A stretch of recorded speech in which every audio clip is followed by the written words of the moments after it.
Like, I don't get too much of that through my headphones, but if you're getting it through yours, then... I mean, I'm not. I just, like, can hear it, you Right. know? I don't know. You know, fuck it. Dude, background noise is part of the ambiance, dude. Yeah, I mean... People can feel like they're hanging with us. I have not been, like, interested in talking to people lately. Oh, yeah, I should probably... You mean about anything, or like... Yeah, just, like, get the fuck out. Just like antisocial sentiment? Oh, yeah, dude. Like, I don't have time for you, or you're just bored by it, or... Just don't fucking feel like it. Right. Just, like, leave me alone, let me read and write, and do my shit. I don't want to deal with anyone else's stuff.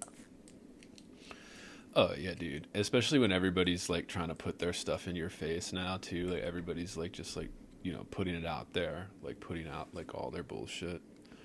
And, and you're just, like, have to look at it when you're, like, scrolling. You're like, oh, God, keep it to yourself, dude. Like, or give somebody, like, give your close friend a text or something, you know?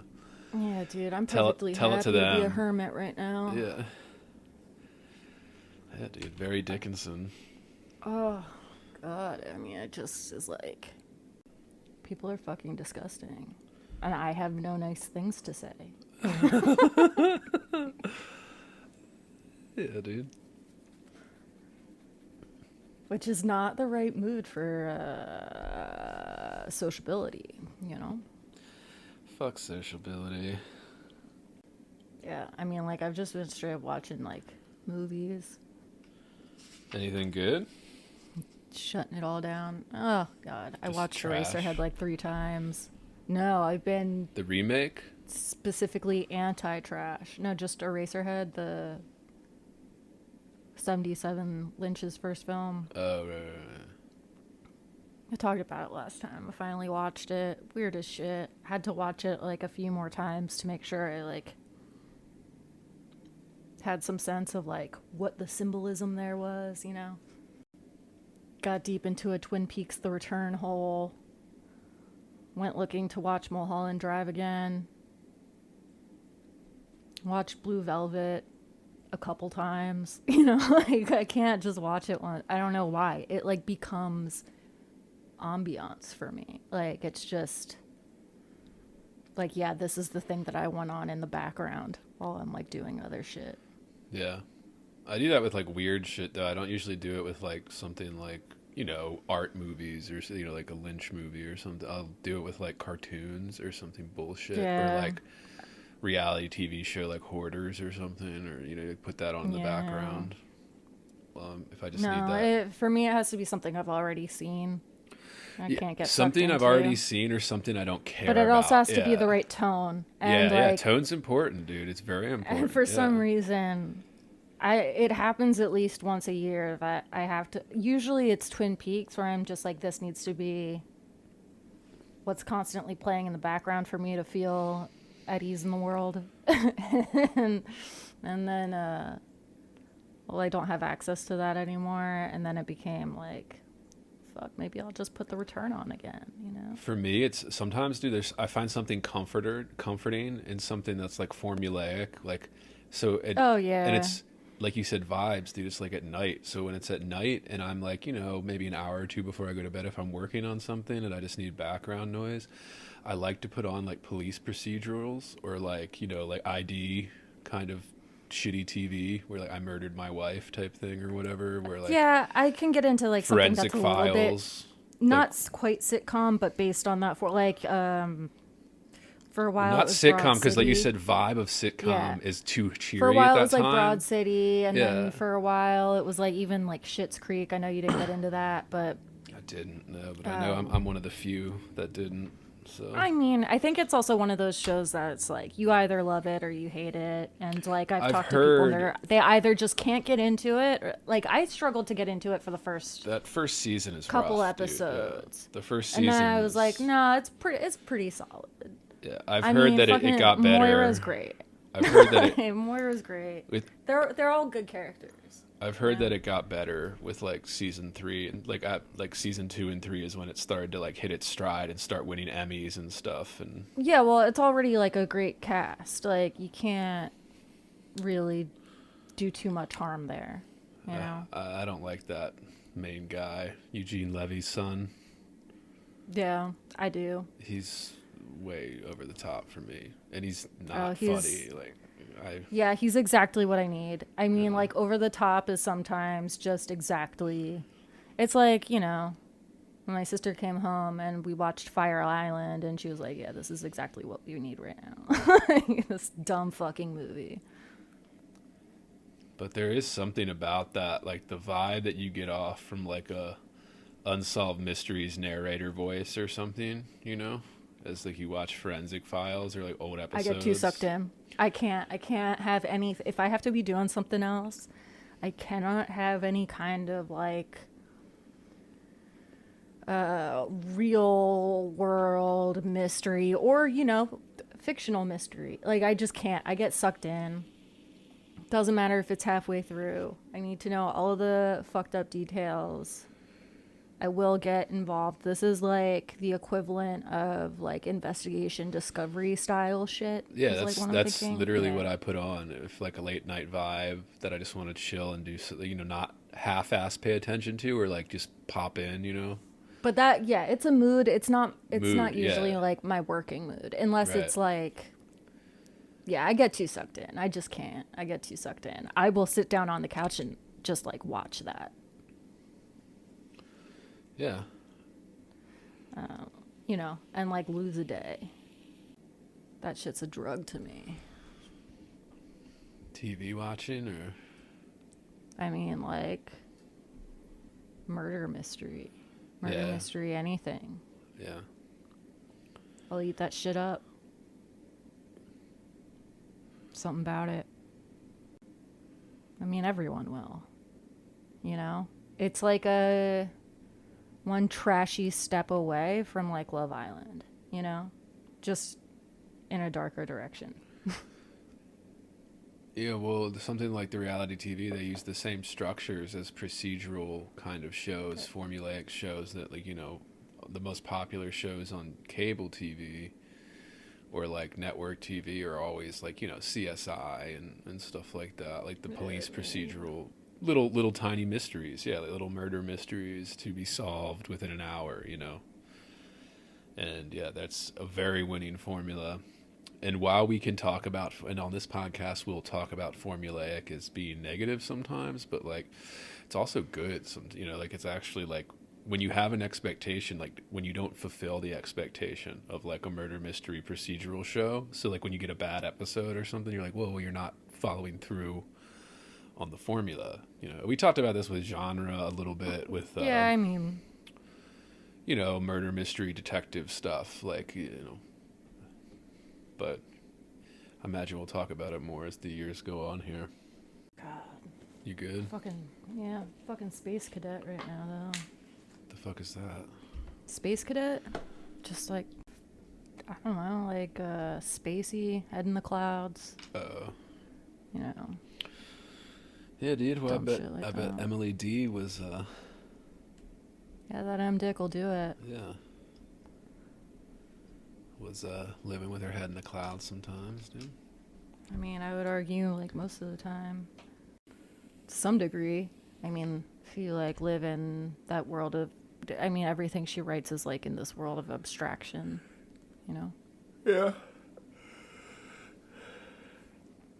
But it can burn you out because she is sort of, I mean, talking about formula, you know, she has her own, I wouldn't call it quite formulaic, but you know what I mean. Like, she has such a distinct and clear style that you look for, that the one thing I will say is, like, yeah, we're, you know, approaching page 500. I got to admit, you know, as we get into the thousands, I have moments of weariness of like, oh, fuck. Like, I'm just not taking in the words anymore. Or like, I feel myself starting to skim more.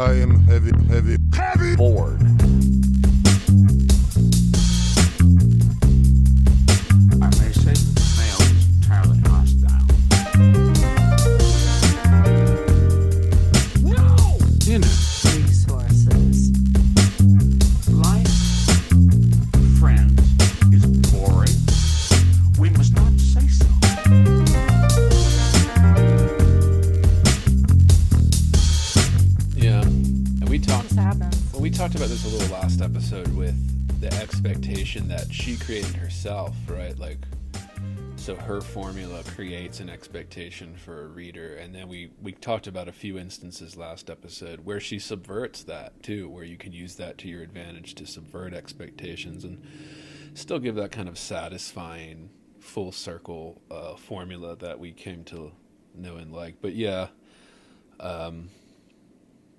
first things first, this is Heavy Board. I'm Andrew Wittstadt. I'm Sophie Weiner. And we're continuing here with part 3 of the complete Emily Dickinson. So,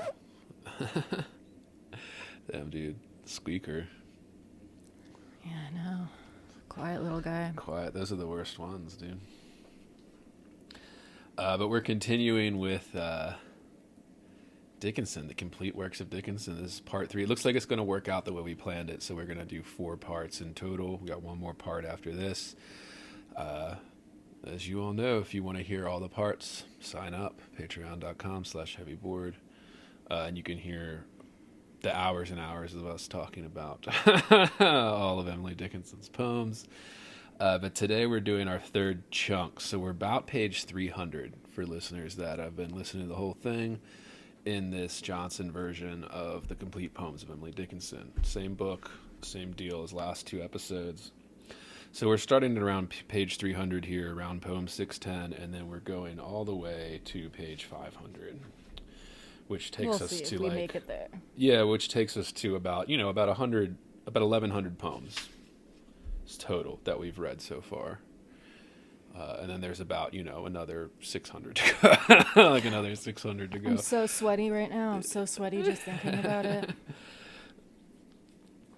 But we're continuing with this, and this is the time we're going to move in from 1862, because if listeners remember last episode, we only did 100 pages because there were so many bangers, and we were stuck in 1862. Here we go from 1862 all the way to 1865 for her packets, because again, remember, as we talked about first episode, her most productive year seemed to be 1862, with, where she wrote like over 366 poems. At least that's what we believe, because of how she had it stored in that little packets in her drawer when it was discovered. But yeah, so we have a lot to cover today. Yeah, we get through all of 1863 in these. Yeah, we go pages and into 1864. We go through, I think in these 200 pages we hit 1863, 1864, and then the very beginnings of 1865 by the time we're or actually it looks like here, if I'm following this correctly, we get into 1866 by the last couple pages in this chunk, into 1867 around page 500. So we cover more ground in this one, just like the first episode. But, same deal, listeners, same shit. Here, let me do housekeeping before we just jump into it so I don't distract anything. As I said, listeners, this is the part 3 of our 4-part series covering the entire poems, the complete poems of Emily Dickinson. If you want to hear the entire series, please sign up, subscribe at patreon.com/heavyboard. You'll receive full access to uncensored episodes, bonuses, all that good stuff for subscribers only, including our most recent 3-hour episode on Emily Dickinson.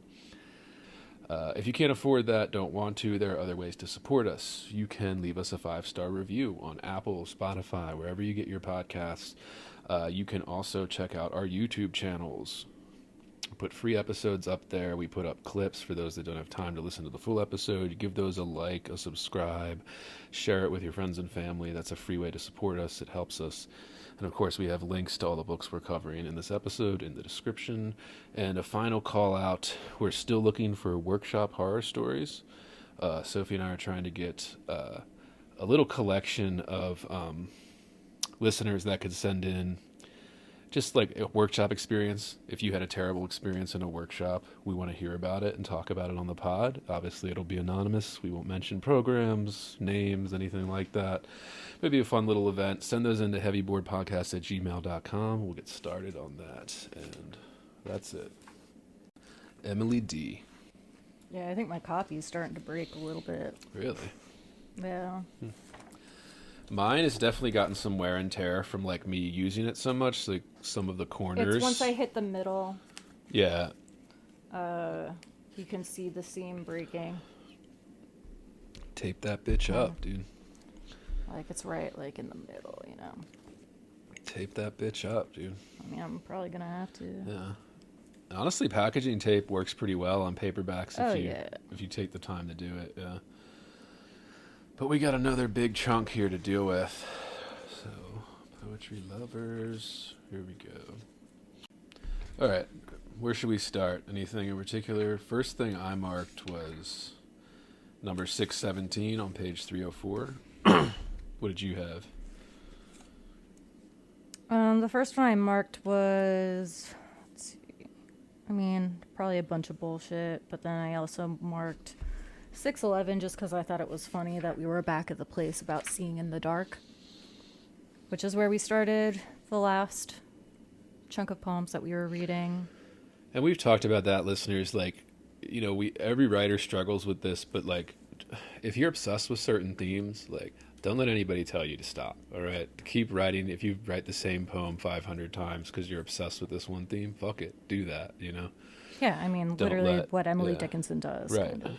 And you never know what can happen. You could have something like Emily Dickinson here, where you have similar themes throughout all the poems, but then you have, you know, some real masterpieces that come out of it. So, you know, embrace the obsessions, embrace the. I guess people. What are writers worried? They're worried about it being a weakness, right? Like getting stuck, or like just, you know, not being able to show range. Right. And I think that's part of the fear, where like you're like, oh my god, I don't want to be pegged as this type of writer or this type of. Although I thing. I don't know. I think that a lot of people do want to be pegged as a type of writer. That's true. But I mean, it depends, you know. I think it depends on the kind of writing and, you know, like what genre you're working in and where you are. Like, I've met a lot of people from, you know, the South that are like, I'm a Southern writer. I do the South. Like, I'm like, okay, that seems. Yeah. I feel like that's unnecessary. I was actually I was looking at book contests last night, listeners. We're recording this on March 20th. Yeah, today's the 20th. And, you know, it's that time of year. If you have a book out or you have a book that you're trying to get published, especially a poetry book and stuff that you have to send to these contests or open reading periods, you know, but this is basically the time for contests, and then a lot of open reading periods happen in the next couple months in the summer months and stuff. But some of the contests, dude, I was looking at, like, they're so specific. Like, like there's one for like Southern writers, and then like in the description it had a list of all the states that qualify and shit.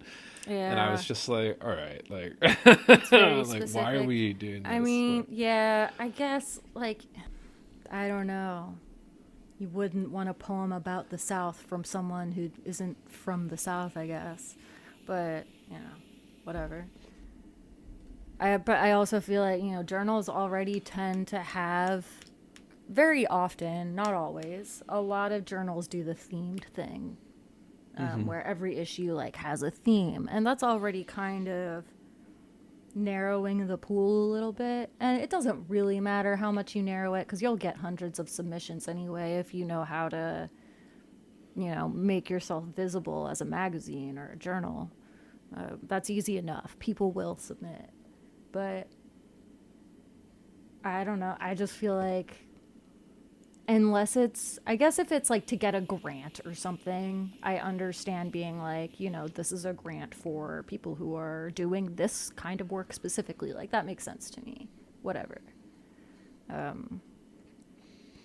But yeah, some of the restrictions I see on who can submit to what prize is it seems kind of silly.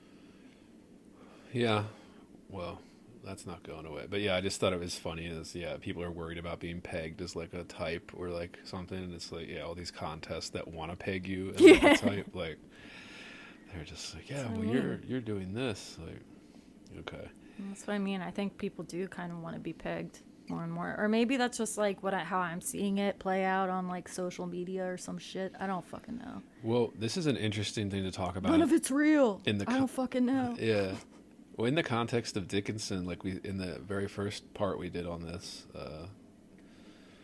where we talk a little bit about Higginson saying how he couldn't quite categorize Dickinson's poems, and it actually kind of hurt her publication chances because it was so outside of kind of nailing down where it fit in the larger scheme of poetry and stuff like that. Like, Yeah, we're so worried about that. It's annoying. But, like, I mean, that's the game you play, right? I think that, and you know, I think for some people, maybe it's just like a career game plan. Like, you write to the trend, and, like, that's fine if that's what you do, like, to get your foot in the door. Like, I get it. It's not what there are moments when I think I can do that, and others when I'm like, I can't do this. I can't do it. I just gotta write what I want to write. But yeah, and I think people do recognize that in Dickinson, that, like, you know, she wasn't writing to a trend, it would seem. She was writing what she was writing, and that she didn't have many onlookers. People still argue that that was, like, one of her strengths, or what gave her poetry. It's sort of, in a way, like a kind of protection, I want to say, from what we would now think of as, like, the eyes of the workshop or any, like, external critics, because that's what makes you, you know, go back and sort of rethink what you're doing and change what you're doing, instead of necessarily working that one specific thing that you were already doing. If it gets criticized enough, you might be deterred from doing it, and she wasn't deterred. yeah, and you know, we talked about this. Phillips mentioned this in his, and I think Color mentioned it in his too. You listeners can go back and listen to those. But I think Phillips said something about, you know, the most resonant poetry tends to resist easy categorization. So, like, resist this kind of easy categories being put on top of it. And he was talking about this in context of, like, identity politics invading everything, but it's like same thing As applies. though, like, this is a poem about, or, like, Right. in terms of, are we talking, like, just style, or Well, if we were to say that they're nature poets, or, you know, right? all Yeah, that kind yeah, of yeah. stuff, you know, it doesn't. He was Yeah, talking about in so context just of, really categorizing yeah, as either by theme, or, and not just like the poetry by theme, but like the poet's work as a whole. yeah, and the stuff that, like, you know, they resist these kind of easy limitations that categories tend to put on it. But then at the same time, you know, Color makes that point when we did the Color episode of, you know, genres and categories are basically bootstrapping. Like, they're just tools to be able to talk about this shit. So, you know, when one blends two or doesn't quite fit, you know, we don't know what to do with it, and that's limiting our knowledge and ability to talk about poetry and other arts like this, you know. So we just have to resist, you know, if you don't fit in a category, fuck it, you don't have to, like, kind of thing. Create a new category, like Dickinson. Create your fucking own. But yeah, all right. But yeah, I mean, I was just I thought it would just be fun to find that, you know, here we are, what, 100 pages from where we were last time. We started with, let's see, I want to say we were on maybe page 200. Keep in mind, I just passed this note that she's in 1862, she is 32. So that still blows my mind. Like, you know. It's about right for a poet, I mean, yeah, to sure. mature. Like, if you've been doing this for a while, and listeners know too, those of you that are younger, in your 20s, starting MFA programs and stuff, like, you know, I know there's a lot of competition and stuff with your peers, and that's good and bad, but then it's like, you know, when you start, if you've been doing this for a while, when you start hitting your 30s, 40s, yeah, you should mature, you know, into a better, more complete writer. And as Well, we and said, like, you have different ideas about the world, and you've just grown, and like, you are essentially a different person, you know. I mean, right, yeah. all of the important stuff is there, but yeah, that's just the nature of growth. And part of what we do with this podcast, I think you can hear it. You can hear us even changing our minds and growing, maturing in terms of our knowledge base and things, just from doing readings and having conversations about it. I changed my mind religiously and like without Yeah, just I mean all the time. Yeah. But that might be more of an issue of failing to, take sides or something. I don't know. Well, and then this 1862, like we've already said, was just her big blossoming year. Like that's the year where we're like, oh, this is a force to be reckoned with. And Higginson wrote about this. We already talked about all that, but yeah. Okay, you wanted to hit 611 first? Yeah, I was just looking for, like, where do we start? The one that was, like, about learning to see in the dark, which I just found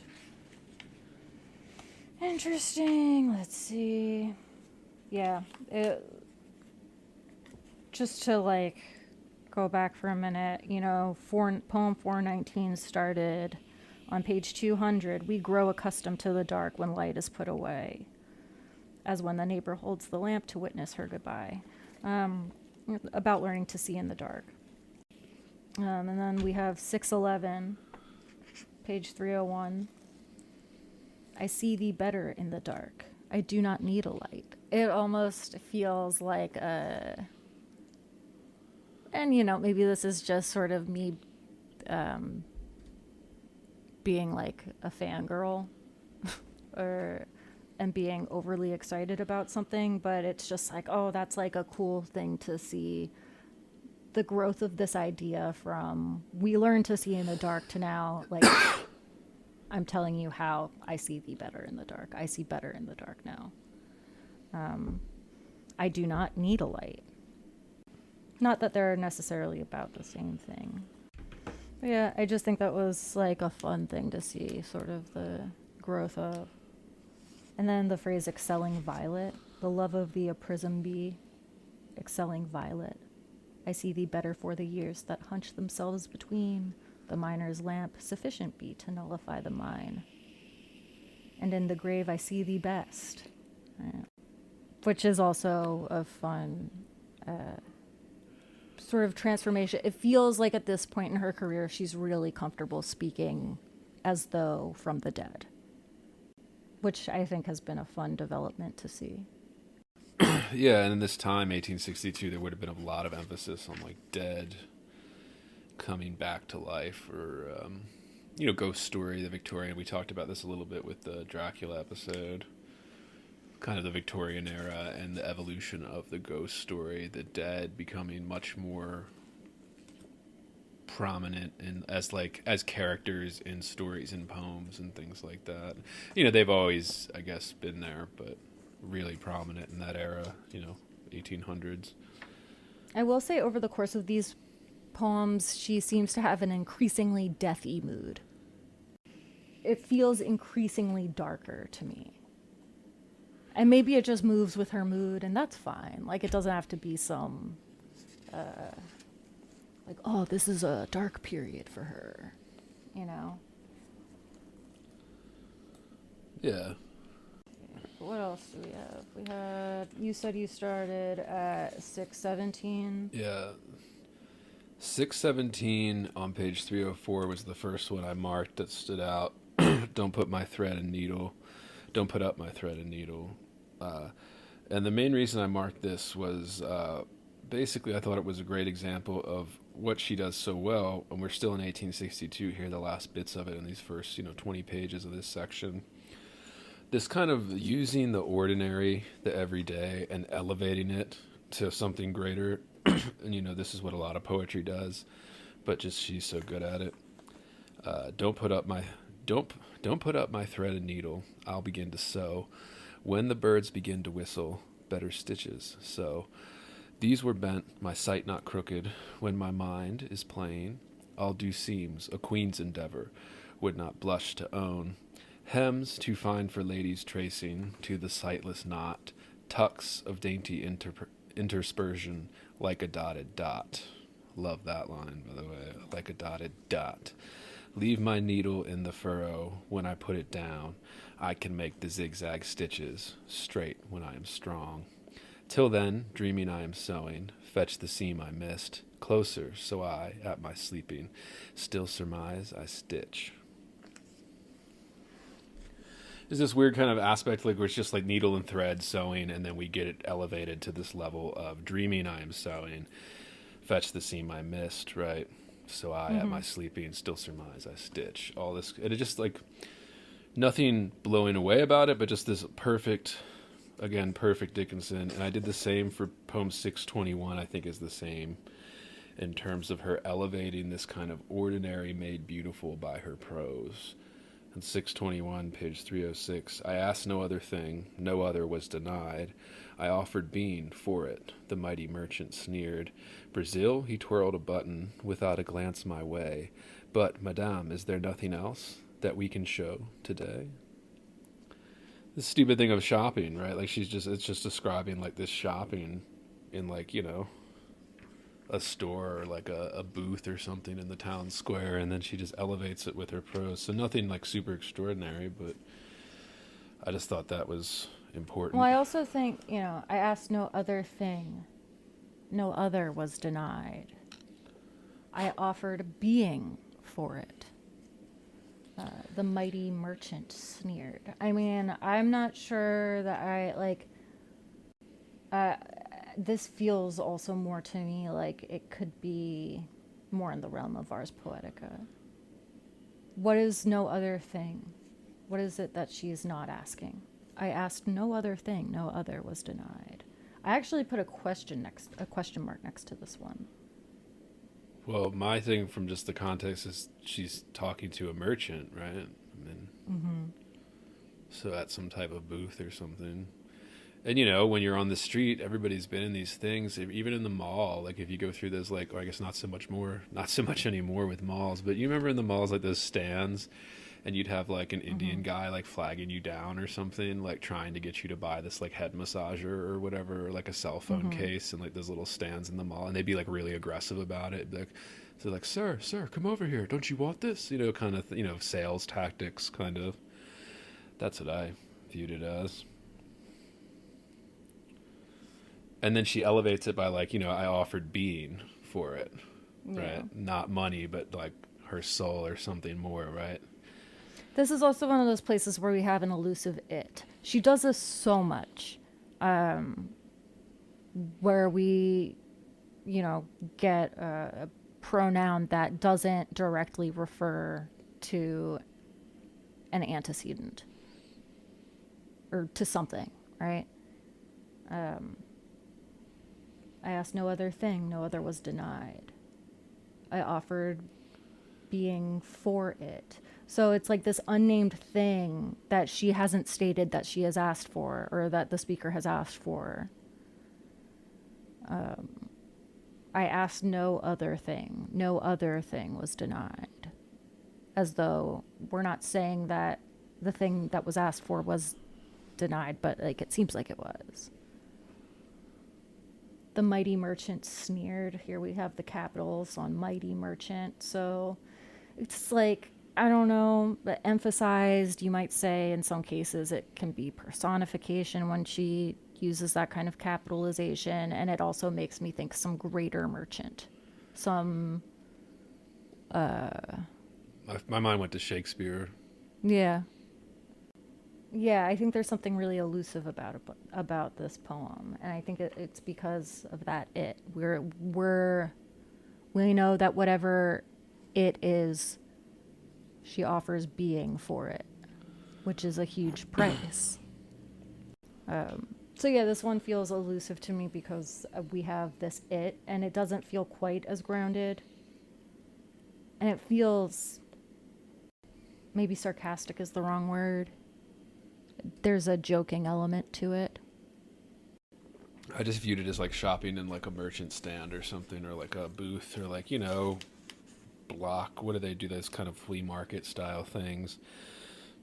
You go to those and there's all those booths and people are trying to sell you on stuff, some more aggressively than others. You get like an aggressive salesman or this mighty merchant. And this kind of, you ask no other thing, no other was denied. And it's just this, you can, being accosted is how I interpret it. Like I said, that's why I made that connection to like those old stands in the mall that probably don't exist anymore. But yeah, where they just sell like junk from China, and they try to get you to buy it and stuff. But but madame, is there nothing else that we can show today? Yeah, all right, that's a good one. I mean, if we go back, they shut me up in prose as when a little girl. 613 and 302. You marked this one? Yeah. I forgot. I skipped it. I don't know. I think I marked it in part because it stood out to me as one that was like a popular one. Do we want to mention it? We can move on though. Yeah, mention it. Want, Fuck it. they shut me up in prose as when a little girl. They put me in the closet because they liked me still. Still could find themself have peeped and seen my brain go round. They might as wise have lodged a bird for treason in the pound. Himself has but to will, and easy as a star, abolish his captivity and laugh, no more have I. I think that, she has this, I think, an obsession with writing about poetry and what poetry is to her. They shut me up in prose, so prose, i.e. what poetry isn't, what isn't poetry. It's not ordinary language. It's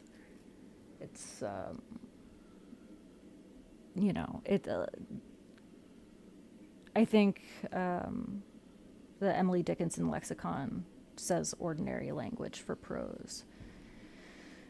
They put me in the closet because they liked me still, in quotation marks. But, looking at the mind moving, right? They might as well have lodged a bird for treason in the pound. And there's this, I guess, this idea that a bird would not be captive in a pound. I don't know. I struggle with the last two lines of this. And easy as a star, abolish his captivity and laugh. No more have I. It's that no more have I that trips me up.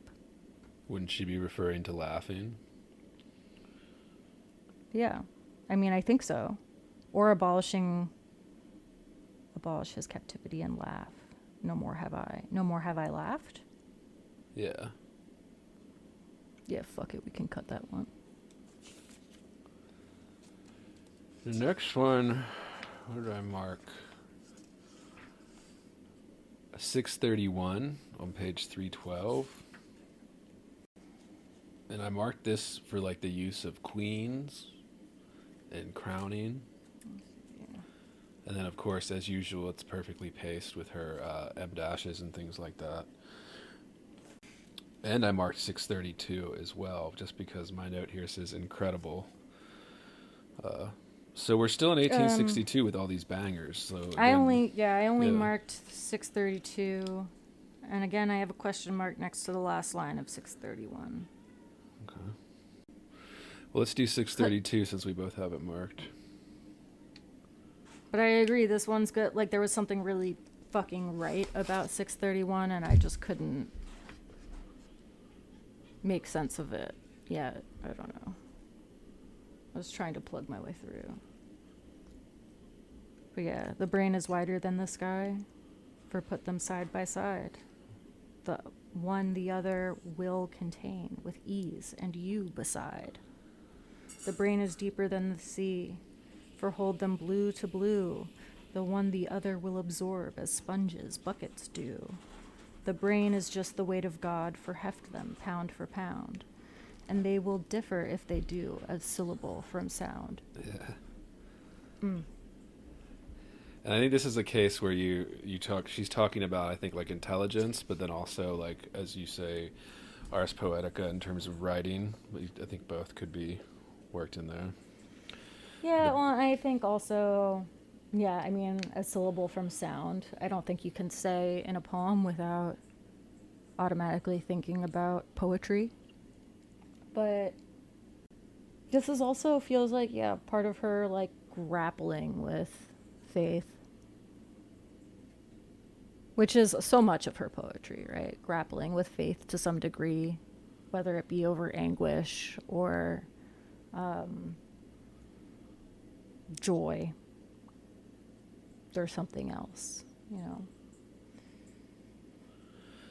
Well, the brain starts each stanza, the brain, the brain, the brain, for each little four-line stanza, Mm-hmm. again, perfectly paced and rhymed here with a lot of her style and the M dashes. Brain is wider than the sky, the brain is deeper than the sea, the brain is just the weight of God. That's why I think she's Yeah. talking about intelligence. So the brain is wider than the sky. For put them side by side, the one the other will contain. Next stanza. The brain is deeper than the sea. For hold them blue to blue, the one the other will absorb as sponges, buckets do. This kind of the brain is deeper, wider, and it's the weight of God. Yeah, it's like she's, I mean, I think she's like elevating internal life. Well, this the like Um, I think it's talking about how the brain, which you would say, yeah, life is contained within, really, uh, is kind of boundless for this, but then also weighted down as syllable from sound. Intertwined but different. yeah. Well, and also is like, I mean, the brain is just the weight of God, which I think can be like kind of a weird line. It's just the weight of God. It's not necessarily saying the brain is God, Right. but it's the weight of God. The And it's burden like, where he lives, basically. but then, and they will differ if they do a syllable from sound. So now it's not, now it is taking it from the brain is just the weight of God to, in fact, they're hardly different. Or one is the expression of the other, right? Or just If syllable is the brain, then God is the expression of that syllable. yeah. Or Right. just the fact that like the belief in God period is sat in the brain. Like, Mm-hmm. you know, all Yeah. beliefs are. So the brain is deeper than the sea, right? You can go deeper than anything on earth, in your mind, or at least that's the Yeah. Or metaphor. you can imagine anything. I mean, right? You can envision Right. Wider whatever, than the right? sky. Yeah. Wider than the sky. And then it's just the weight of God. So equating the brain with God and this kind of contained godlike power of the brain, uh, in the body for heft them pound for pound. You can lift both, right? So that's why I would say, yeah, definitely has to be like something about writing the creation, intelligence, and its role in that, and like all that. And again, beautifully put, all that good stuff. And Mm-hmm. we're still in 1862 here. Um, I also marked 636. Did you have anything on page 314 right after it? It's funny. I marked that page, but I didn't circle any of them because I think there was something in me that wanted to mark that one, but I was like, ugh. And we're back to like the I was letter. really eager to get to 640. I was really eager to get to I cannot live with you, but we can hold off. And the reason I bring it up is because she's using another similar theme as we talked about with the first couple. She's going back to the letters, right? And then as we know at this time, that's how you communicated, right? And Like, she was also a big letter writer. well, She it's had the a lot only of way. correspondence. Yeah, Yeah. but she had a lot of No correspondences phone and calls. Yeah, no took up a lot of. emails. Yeah. The way I read a letter's this: 'tis first I lock the door, and push it with my fingers, next, for transport, it be sure, and then I go the furthest off, to counteract a knock, then draw my little letter forth, and slowly pick the lock. Then, glancing narrow at the wall, and narrow at the floor, for firm conviction of a mouse not exercised before, peruse how infinite I am, to no one that you know, and sigh for lack of heaven, but not the heaven God bestow. Just her little secretive, right? Get a letter and clutch it to your chest and lock your door before you read it. Again, elevating the mundane, elevating everything. Yeah, I read a letter's this. 'Tis first I lock the door and push it with my fingers next, for transport it be sure. 'Tis first I lock the door and push it with my fingers next. Push the door? This is where I always trip myself up with Dickinson. It's always the fucking pronouns, dude, every time. or for the letter is sure to transport me elsewhere. That, And then and I I go mean, the furthest off to counteract a knock. So to counteract a knock at the door. Then draw my little letter forth and slowly pick the lock. Why would we pick the lock of the door that we just locked? well, it's the letter. To open another door. Yeah. Then glancing narrow at the wall and narrow at the floor for firm conviction of a mouse not exercised before. Making sure she's alone. Peruse how infinite I am. Yeah, that's a great one. What a fucking line. I mean, and in so many places, this is the funny thing. Like, I think it's because we know Dickinson now that, like, we're not bothered by that line. No, and then, yeah, to no one that you know, and sigh for lack of heaven, right?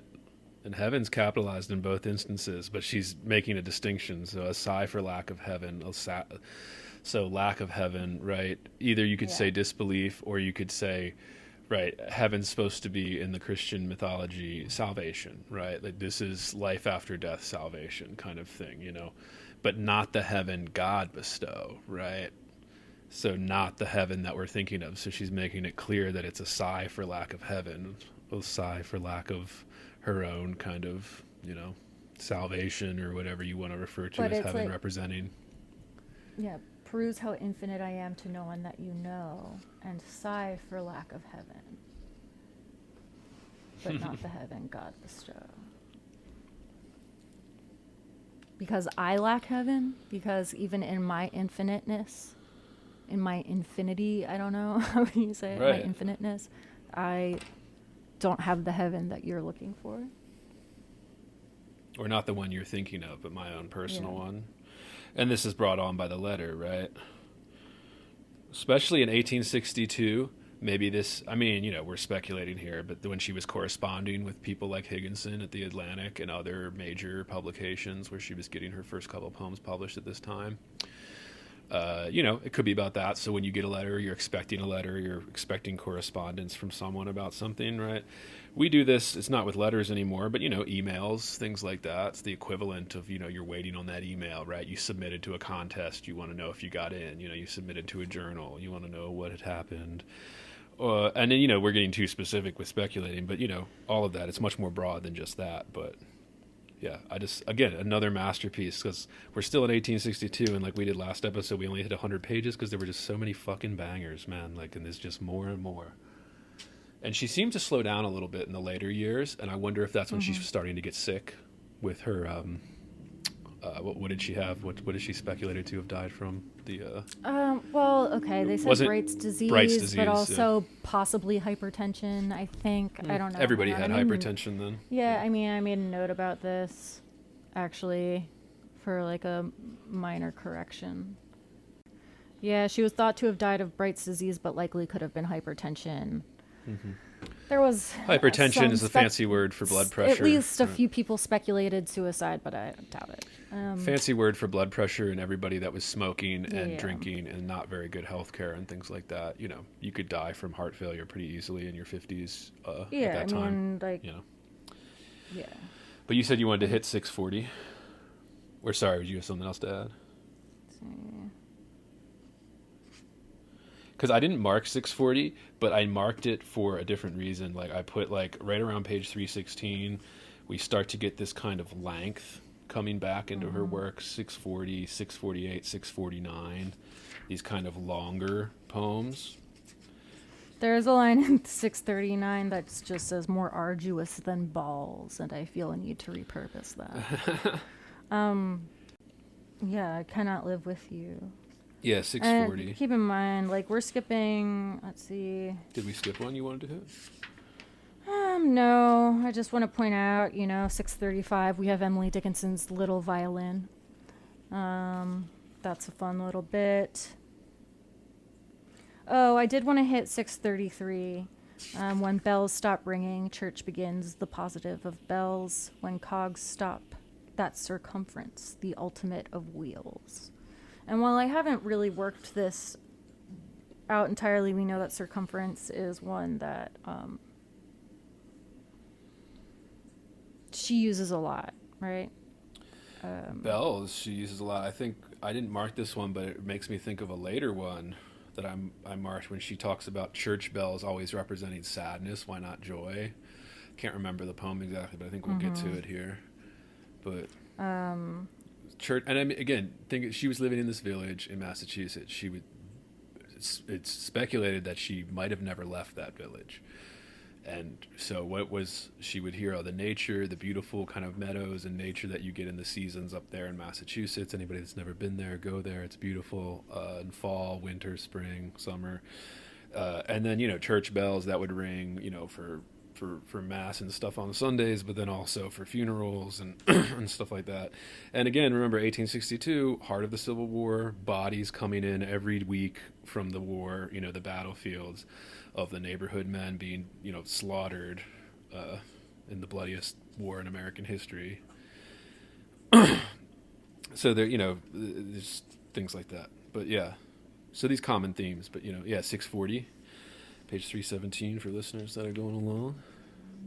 Yeah, and I would just say also about 633 that it feels like we're working on the poem as a kind of definition. We see that a lot, I think, or a fair bit at least. And it's so short. With her. It could be, we could speculate and say that it's like a practice one, or like maybe she never went back and did more. A couple lines that day was all she could get out and worked it into this little guy. It's only a couple lines. It's like 4 lines, but and then you see that compared to what she started doing towards the end of 1862 here at poem 640 with these just very lengthy poems that stand out among the shorter ones that I noticed.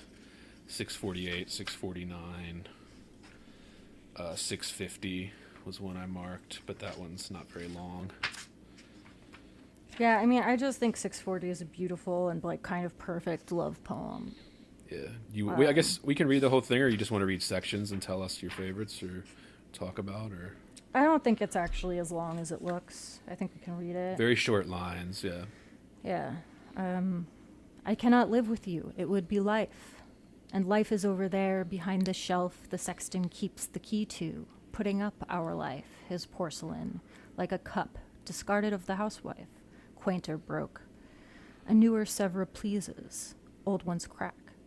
I could not die with you, for one must wait to shut the other's gaze down. You could not. And could I stand by and see you freeze? Without my right of frost, death's privilege? Nor could I rise with you, because your face would put out Jesus's. That new grace glow plain and foreign on my homesick eye, except that you than he shone closer by. They'd judge us how, for you served heaven, or sought to. I could not. Because you saturated sight, and I had no more eyes for sordid excellence's paradise. And were you lost, I would be. Though my name rang loudest on the heavenly fame, and were you saved, and I condemned to be where you were not, that self were hell to me. So we must meet apart. You there, I here, with just the door ajar that oceans are, and prayer, and that white sustenance, despair. Sorry, I muted my mic. Yeah, and I'm seeing now in 1862. I mean, this one was published in 1890. It says so. That was in that first collection, post her death. So somebody saw this, just like Sophie. They saw that the importance of this one and put it in that first collection. I mean, it's just like a perfect love poem. I mean, the one that really, I guess, fucks me up. I mean, I guess there are two. I could not die with you, for one must wait to shut the other's gaze down. You could not. That didn't feel so classically Dickinson to me. This was like a love poem that didn't feel the same as like a talking about love through the bee, right? Or, we see some of that in her earlier poems, and we'll see it again in her later poems. Do we think, I mean, it's weird because, I mean, I guess she writes love poems, but not as much as, even death poems or something like that. And that might be because of her lifestyle and things that... I think she writes love poems. They just aren't always as obvious or direct. I mean, or like, you know, it might not be classically a love poem, but maybe an elegy that has some notes of like what you think of when you think of a love poem.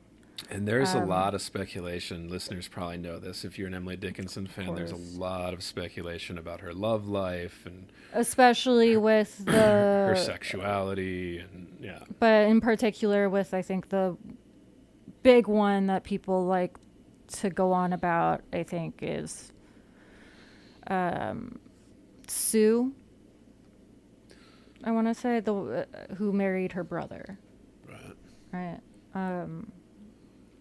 And she was very good friends with Sue.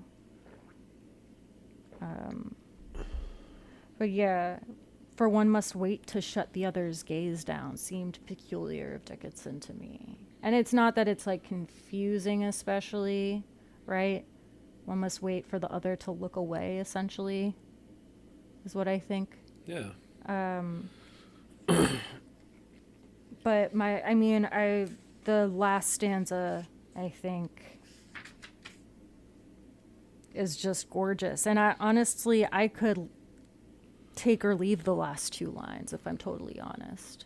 Because I think it's those first four lines and the comparison that's made there that makes it so...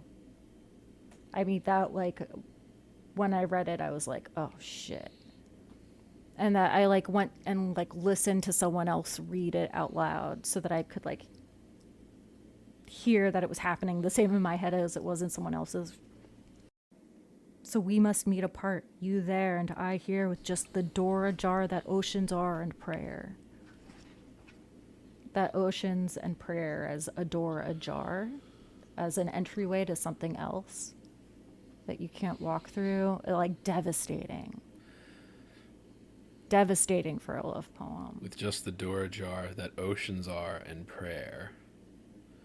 We must meet apart, you there, I here, and just the door ajar. And you get to there, and just the door ajar. So it's like there's this, we're close, but like the sense of like this actual great distance that door actually represents, right? Like prayer, just the door ajar that oceans are, and prayer, right? When you think of prayer as a door ajar, as an entryway to what? To God. But with a huge right? gap between you and the... like an ocean or an ocean of space. A two-way correspondence. Right. I mean, it's just devastating, and I think it's devastating without and that white sustenance despair, because that also takes away some of what to me about it is so heart-wrenching at the end.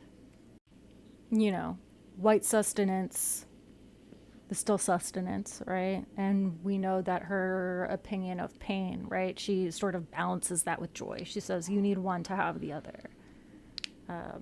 Makes me think of Whitewater, given where it is. Whitewater? You know, like an ocean wave when it's... Or water when it's moving quickly turns that kind... They call it whitewater in the rivers and stuff, right? Like whitewater, because it's churning up so much it's foamy and kind of thing, you know. You can't see through it because it's like rushing, you know, white water. Yeah, or heat. Yeah, and that white sustenance, despair. I mean, well, and also just, I don't know that you would read heat from that. Like, I think there are a lot of ways that she uses the word white. But I'm leaning on the oceans. The soul. Yeah. I'm leaning on the oceans before that to give me the water. Which you kind of have to. I mean, like, because, you know, in this poem alone, had we not known that she used white so much elsewhere. What's the benefit of reading these complete works as we constantly repeat on this podcast? Well, and that's why there's such thing as the Emily Dickinson lexicon, because she used language in such a peculiar way, and does create her own, you know, universe of symbolism, which a really great poet can do. And yeah, I mean, I just, like, what a heartbreaking one. And also just the first stanza is kind of peculiar. I cannot live with you. It would be life, and life is over there. behind the shelf. The sexton keeps the key to. Is that Shakespeare? I don't know. Actually, behind the shelf, the sexton keeps the key to. Putting out, I mean, I think of it as like a shelf of, like a fine china. Okay. Right? Yeah. Putting up our life, his porcelain like a cup discarded of the housewife. It would be life, and life is over there. I can't live with you because this is what it would be. It would be porcelain on a shelf. Yeah. But behind the shelf, the sexton keeps the key too. So there is like some sense that this would be monotonous. That to follow through on this would actually be horrible. Which I think is like kind of interesting, right? And maybe I'm reading it wrong, and please do tell me, like, you know, anyone listening, like, if you think that I'm just fucking wrong, say so. Because, like, in all seriousness, at least 5 times out of 10, I probably fucking am. But yeah, I cannot live with you. It would be life, and life is over there behind the shelf the sexton keeps the key to, where he puts off our life like a, shitty cracked porcelain cup that's been discarded of the housewife. I am not the housewife. I'm the cup discarded of the housewife. That's what life would be, right? That's how I read it. Yeah. And a newer Sevres pleases, old ones crack, right? I mean, which again, a kind of pottery, I think, is a Sevres, spelled Sevres.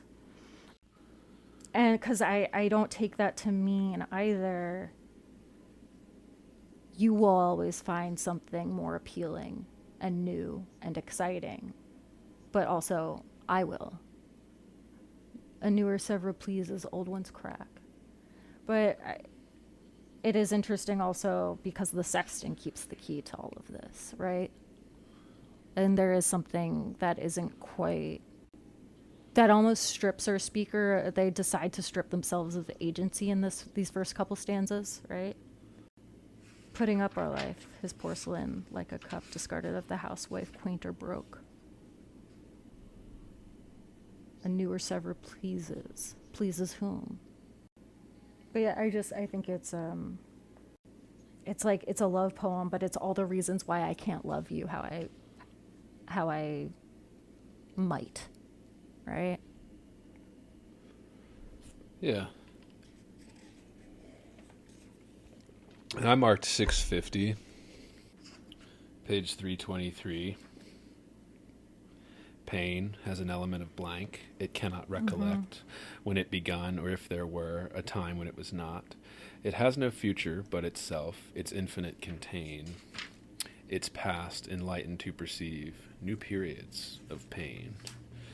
And it's just this beautiful little poem, tiny, but you have pain sandwiching, bookending the entire poem, both capitalized. And it's, again, just perfect. And then very true, right? Pain has an element of blank. It cannot recollect. God, she's so, yeah, I mean, this is one of the things that, I think she's so good at, is about, speaking about anguish, right? One of her favorite words. Yeah, and I would usually say, like, if I were talking about poetry or a contemporary poem, I would say just the word pain is usually a little too vague to get away with in contemporary poetry. But I think when it's elevated to this, to be the central, it's not quite a poem of definition, but in a way I think it is, right? It's trying to define something huge. And I think that's one of the things that Dickinson does so well, and that makes me stick with her over and over again. That always calls me back to her, because she kind of defies that rule of, always concrete before the abstraction, right? Always use something, always ground it in something that isn't as abstract as pain, right? We all know what pain is, but it's like this big, large word that can refer to many different things that can be interpreted differently. Yeah, where it's almost, you could, I don't. It's not acting as a title, but you could say it's acting as a title. But yeah, that's what I was gonna say. Is that it's normally vague, especially if you're doing it in contemporary stuff. If you're just using pain to reference something where you mean something more specific, and in this case, she uses it, masterfully, as we've come to expect from Dickinson. This term pain, which we would say if it was just being used the way a lot of contemporary poets use it, it wouldn't be enough here. But the way she does it and the way it's structurally sandwiched. So, like, the entire contents of the poem are structured between these words, pain in the very first word, and then pain being the very last word. One of the few poems that ends with a period as well.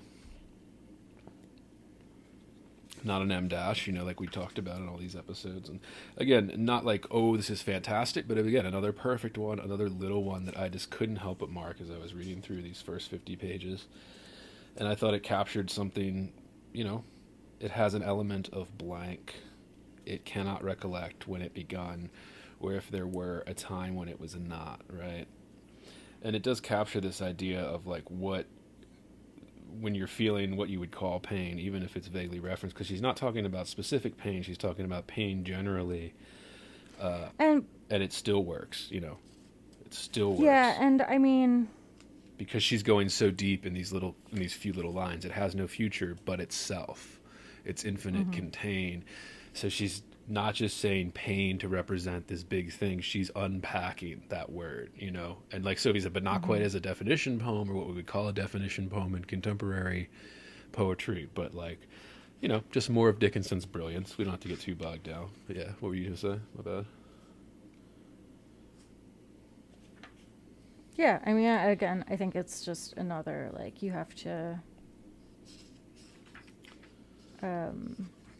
you got to experience, like, pain as having, like, and there's something, we can see this in poetry a lot, and people, like, will try to make, like, pain. Right, yeah, very. Special, right? Because it could easily be immature. This talks about the nature of it, right? Yeah, like the nature of pain as an experience that seems to like give us some sense of enlightenment in some future where we will continue to be experiencing the same pain, right? And then it, if that made sense, if that was too convoluted, fucking sorry. But then also, how it gets easier, right? It's past enlightened to perceive new periods of pain. You learn from your old pain to receive new pain, like this kind of, and then I like that she does it structurally with pain beginning and ending it. So it's like she's almost representing that cyclical. Which again is something that can be done really poorly. Oh, well, yeah. Or like can feel too loud in a poem that maybe tries to be, I don't know. I think it's something that works well in this kind of structure. And I don't think, I was going to say some other shit, but I don't think I can nail it down quite like that. What else did you have? I didn't have, my next one was 673. Did you have anything before that you wanted to hit? Because I did. Whenever there's like 5-6 pages where I don't mark anything, I'm always like, there's got to be something in here I'm not seeing. So if you had anything before then that you wanted to hit. I mean, some of her autumn poems on 326 and 327, but then we also have I Dwell in Possibility, A Fairer House Than Prose, that's 657. Do you want to hit it? Damn, I think I marked like every poem on these pages. We do not have to hit them all. Yeah, what do you want to hit, 657? Or do you want to hit one of the other ones? I mean, I feel like I Dwell in Possibility, A Fairer House Than Prose is like, I think anyone can kind of find that one and sort of figure it out. I'd say maybe, let's talk about 658. Whole gulfs of red and fleets of red and crews of solid blood did place about the west tonight, as 'twere specific ground. And they, appointed creatures in authorized arrays, do promptly as a drama that bows and disappears. Crews of solid blood. Solid blood. That also like just struck me as strange. I'm not accustomed to seeing blood quite so directly, And not that she may be referring to well, now I'm questioning myself because I think I was reading it alongside 656, the name of it is autumn, the hue of it is blood, right? So I was reading these together as companions. So, like, this is where I was like, damn, like, she's getting dark. Like, it's not Scarlet anymore, you know? It's not whatever regal description she has of it. It's blood. Great globules in the alleys. Great globules of blood. Like, that seems so un-Dickinson to me that I think it struck me as like, oh, interesting. Like, and here we do have Scarlet, right? Great globules in the alleys, and oh, the shower of stain when winds upset the basin and spill the scarlet rain. So I think of, red leaves falling, it sprinkles bonnets far below, it gathers ruddy pools, then eddies like a rose away upon vermilion wheels. I mean, I see this as just like an autumn poem, but like one that has gone from like looking at it as like this purely beautiful thing as like referring to great globules. Like, it just seems, I don't want to say like a violent description, but like, seems to have some aftermath of violence, or of death at least, of spilling blood, right? Yeah. But eventually becomes upon vermilion wheels. And I do wonder, it is making me think of death in 658. I mean, I think, like Sophie said, that's intentional. Clearly, with the references to blood and red and fleets, the solid blood makes me think dead. Blood that isn't moving and solidifies, right? The rigor mortis setting into dead bodies. I did want to put war into this. Yeah, I also wanted to read war into this. But I think that's intentional. Authorized arrays. Maybe authorized arrays. Appointed creatures. Do promptly as a draw. But then if you wanted to read it, we could also do something like, seasonal, like Sophie said, seasonal leaf changes, or something like the fall coming in and going to winter. Do promptly as a drama that bows and disappears, Yeah, and 655 I had only circled, I think, in part because, it's a good poem, but also this is one of the early places where we see the seams and the ball image as going together, but I think we can kind of get into that later. Without this, there is not all other riches be, as is the twitter of a bird heard opposite the sea.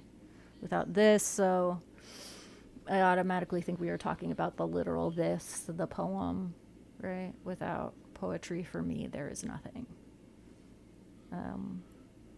All other riches to me are as the twitter of a bird heard opposite the sea. They're far away. I can view them, but I don't have access to them. I could not care to gain a lesser for the whole, for did not this include themself as seams include the ball. This is where I start to get hung up. I'm like, oh shit, we're doing some stuff. Well, on poem 673, page 334, what really fascinated me about this one is that third stanza. And I wanted to know what you thought about it with these kind of... Those M dashes come in on that third stanza, and they do a lot of work. And it actually works really fucking well. Now, remember last episode when we were talking about those two versions of the same poem, where I said it felt like she was trying to use the M dashes to break it up, and it didn't quite work? I think in that poem... the M dashes in this one are doing what she was trying to do in that revision that we looked at last episode. Yeah, well, I think here it's listing, right? They're acting like commas, but something more than commas. 'Tis this invites, appalls, endows, flits, glimmers, proves, dissolves, returns, suggests, convicts, enchants, then flings in paradise. It's interesting that she does choose to use the M dash here instead of commas. I think that some people, I don't remember who it was who said they see it as a kind of violence, right? The M dash is this kind of almost violent change. Well, yeah, and it's a huge change in the way the poem is. It's another short one, 3 stanzas. The love a life can show below is but a filament, I know, of that diviner thing that faints upon the face of noon and smites the tinder in the sun and hinders Gabriel's wing. 'Tis this in music hints and sways, and far abroad on summer days distills uncertain pain. 'Tis this enamors in the east, and tints the transit in the west with harrowing iodine. 'Tis this invites, appalls, endows, flits, glimmers, proves, dissolves, returns, suggests, convicts, enchants, then flings in paradise. And just like this idea of, you saw how choppy that last stanza get with me reading it there, like Sophie said, almost a list, but it breaks so much from the structure. And like I said, I think this is what she was trying to go for in some of those earlier poems we were looking at that I thought didn't quite achieve it, and then this one I thought just worked perfectly. Like how much work the M dashes are doing in this last stanza, and then how well they're working on top of that. Like it's not like forced. It doesn't feel forced like it did for me in those last poems. Yeah, it feels natural here. And again, I think part of that is because it is a list. It's not breaking up different, like every unit of syntax is breaking up is the same, right? I just want to look something up. So we keep seeing iodine. Oh, okay, yeah. It's just another purple, right? Coloring of the sunset. Red, purple medicine, dense vapor of a deep violet color. And if you look, I mean, we still use iodine today, Yeah. Iodine, liquid iodine was, we use that to clean surgical fields before people cut into you. And then when you brush it on the skin, right, it's like that weird brownish blood color, violet. Yeah, and we're also talking about sunset here, right? 'Tis this in music hints and sways, and far abroad on summer days distills uncertain pain. 'Tis this enamors in the east, and tints the transit in the west with harrowing iodine. And we're referring, I assume, to of that diviner thing that faints upon the face of noon.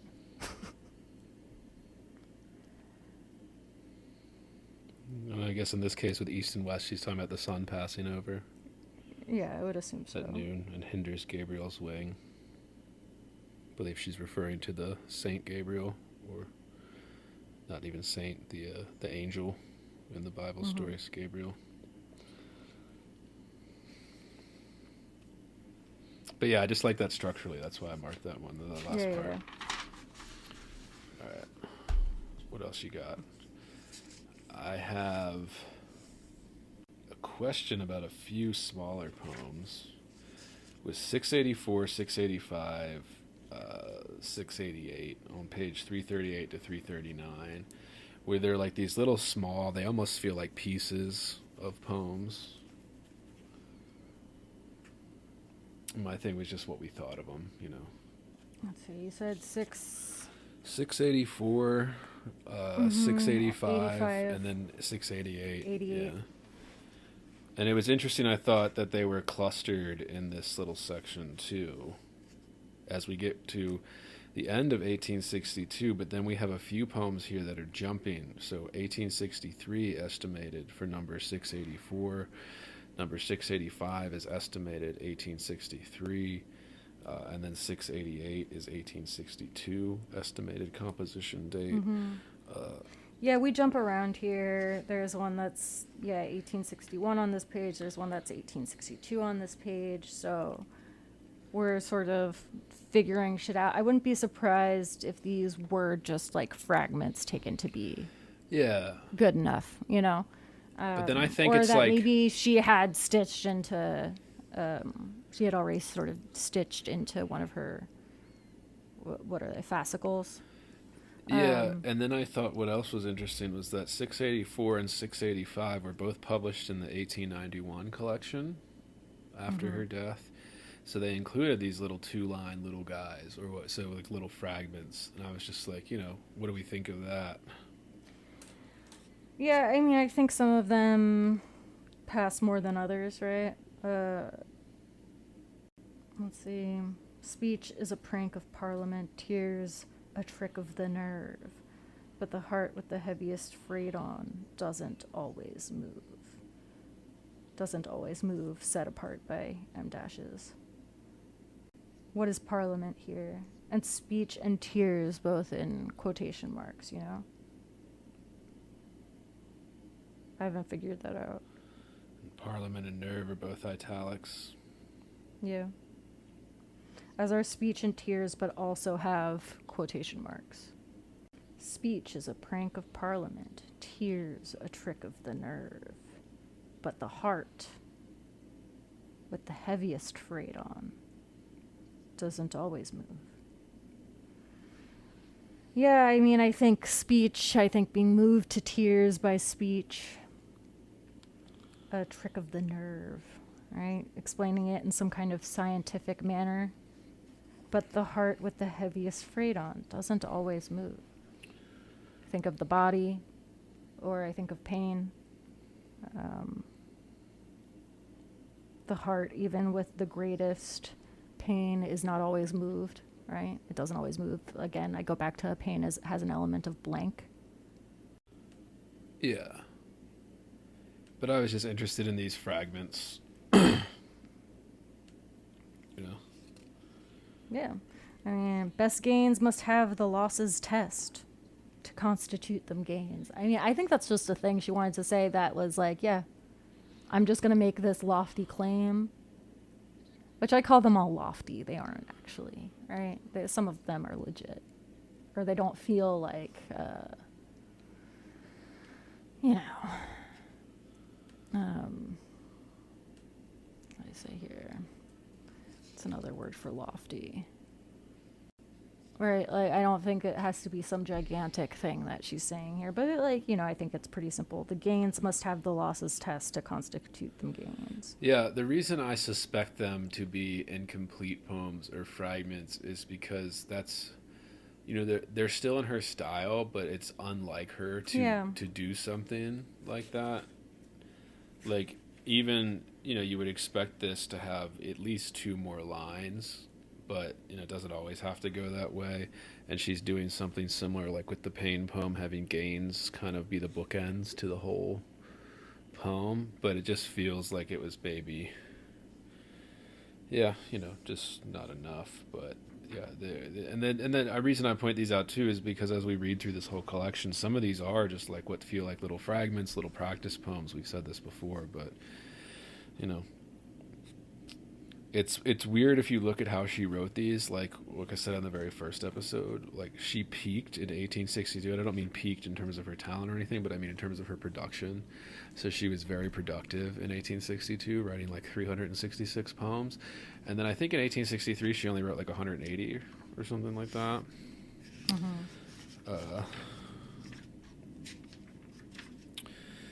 1863 she wrote 140. 172 in 1864, and then 84 in 1865. So she got like a little bit less after that, and maybe it's because maybe everything she was writing wasn't quite working or something, like these little guys, but we'll see. All right, let's go to 689, page 340, because that's all you, Soph. Is it the zeros taught us phosphorus? Oh, yes. I think it's been mentioned every episode, but now it's here. We're here. And now I'm forced to actually talk about it. God damn.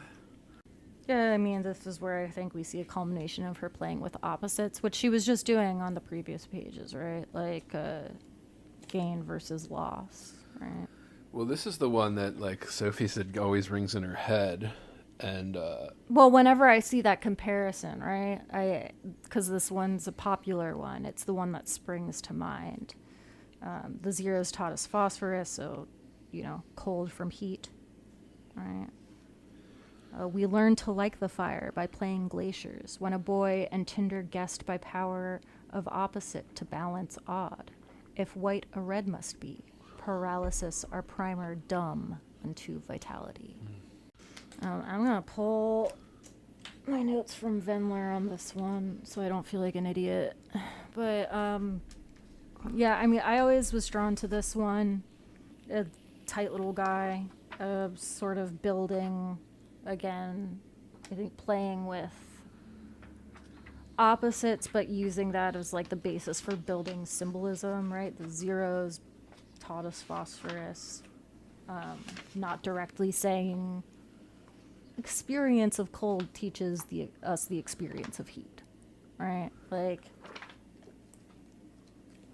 we learn to like warm by playing glaciers.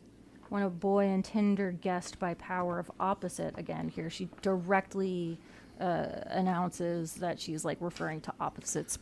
Particularly, she's like announcing this as one of her obsessions, right? To balance odd, if white or red must be, right? If white or red must be, what do we think of that? I automatically think, you know, the obvious one's blood, and we know that she uses white a lot to talk about the soul, right? I also think of like a bloodless body. They're just complete opposites. Yeah. White and red. Yeah, well, red would completely overpower white. It would ruin any type of white garment or tablecloth. Yeah, you're right. Oh, and, you know, white as a color of cold and red as a color of heat. Right. You're right. Yeah, that's obvious. That's fucking obvious. Okay, hang on. And Did we pass It's Easy to Invent a Life? It doesn't matter. were you gonna bring up Vendler's? Yeah, I am. I have to find the page 101 in her book. And it looks like there's two versions from what Vendler puts here. But we only get the one version in this, right? I think maybe she referred... hang on. Yeah, we do. And it looks like...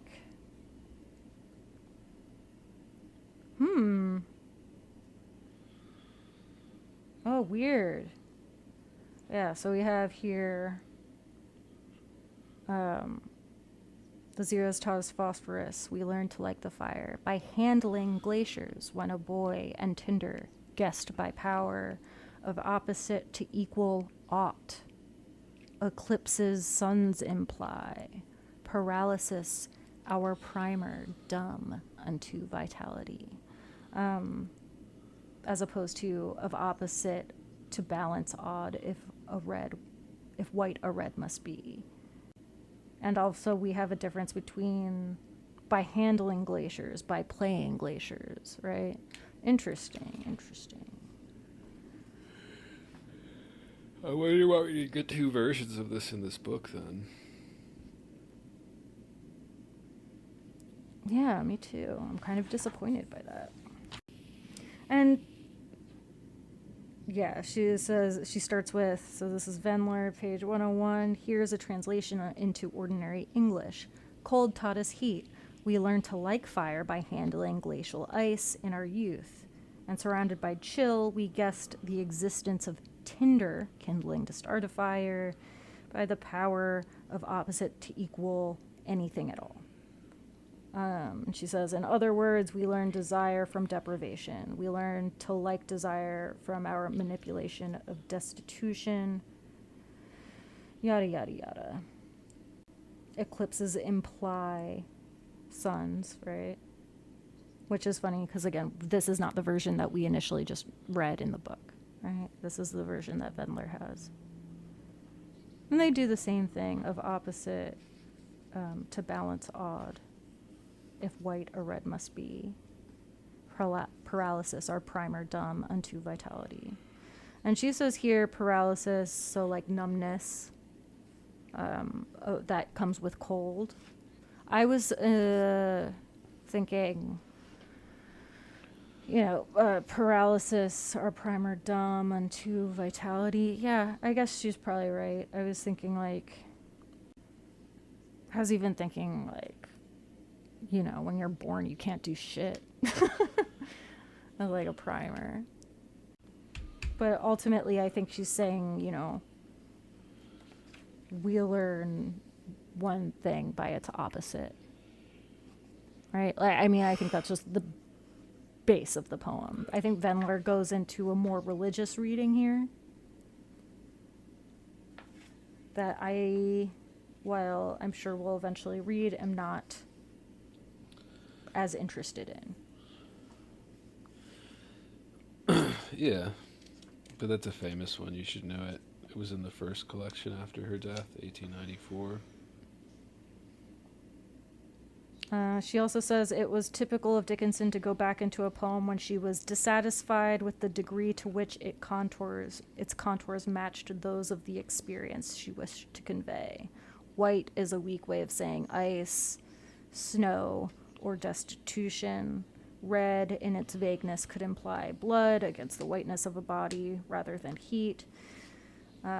What did it really feel like, she asks herself at the point of revision? To be chilled, destitute, death-cold, speechless. It felt like permanent eclipse, through which she could imagine, with sick yearning, a radiant sun. It felt like paralysis, a stroke depriving her of speech, making the body dumb. So I think she does a really good breakdown here that, again, we would not have done because this is not the version that we had. But I do like this version. And tinder guess by power of opposite to equal ought. Eclipses suns imply. Paralysis are primer dumb and to vitality. So the version we have is her original version of the poem, not the revision. And yeah, I do wonder why we don't see that revision here. It's one of those places too where like you see language that we don't always see in Dickinson, right? Zeros, phosphorus, like these were the first times I saw these words in Dickinson, so that strikes me in a different way. If we had started just by declaring something about opposites in the language of opposite, of opposite to balance odd, or power of opposite to balance odd, if that were like the first thing we heard in the poem, it wouldn't have stuck out to me as much, I think. Yeah. What else did you have? I had 698, page 343. You said 698, life is what we make it. Yeah. So let's make it rock. Well, a little Hillary Duff, I think. It's another little perfect poem. We don't have to cover it. I liked 701. A thought went up my mind today. But if you didn't have it marked, we can skip it. It was just like, that's just a good little poem about like forgetting, I think. Of not being able to finish an idea or, a thought went up my mind today that I have had before, but did not finish some way back. I could not fix the year, nor where it went, nor why it came the second time to me, nor definitely what it was, have I the art to say. But somewhere in my soul I know I've met the thing before. It just reminded me 'twas all, and came my way no more. And this could be something more specific that I'm not reading into, but I, just like as a poem about the nature of memory and having a repeated thought that's kind of incomplete. I could not fix the year. Yeah, and that's a common theme she has with memory, forgetting. Like, I couldn't identify the year. I could not fix the year also feels like a moment of confusion in time, in the moment of remembering. It's a thought I had before but did not finish some way back. I could not fix the year. I can't remember when I had this thought before, but here it is again. And I don't know where it went or why it came back to me right now, but, I can't explain what it was. It slipped away.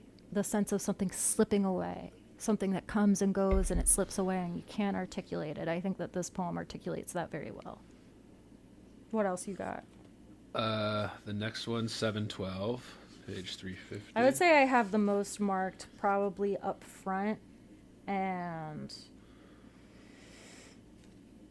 in the late 300s and the early 400s. Well, the reason I marked 712 is because it's probably her most famous, because I Could Not Stop for Death. Oh, I said 709, publication is The Auction of the Mind of Man. But yeah. Well, because I Could Not Stop for Death. I guess it's just her most famous poem, probably in existence. This is the one that probably everybody had to read in high school. And we're well into 1863 now, at least circa 1863, with a lot of these compositions. And we talked about this a little bit already, but just the idea that like death is taken to a new level in 1863, and it's become, it's always one of now she becomes death obsessed, right? Yeah. Like this is the year that I feel like it does happen. We see it starting to happen. I would go so far as to say, like, when I hit one need not be a chamber to be haunted, and that's a ways back. That's like poem 670, right? The body borrows a revolver. He bolts the door, overlooking a superior specter or more. Like it feels like one of her, like, oh, like not quite murderous, but like it has an air of like haunting and murder and something dark going on. Not just death, but like, I don't know how to describe, like, when, well, whatever, fuck what I have to say. I don't have anything to say right now. You go. Well, on 712, page 350, it's her most famous of all her work, and probably one of the most talked about, where because I could not stop for death, he kindly stopped for me. The carriage held but just ourselves, and immortality. We slowly drove, he knew no haste, and I had put away my labor and my leisure too, for his civility. We passed the school where children strove, at recess, in the ring.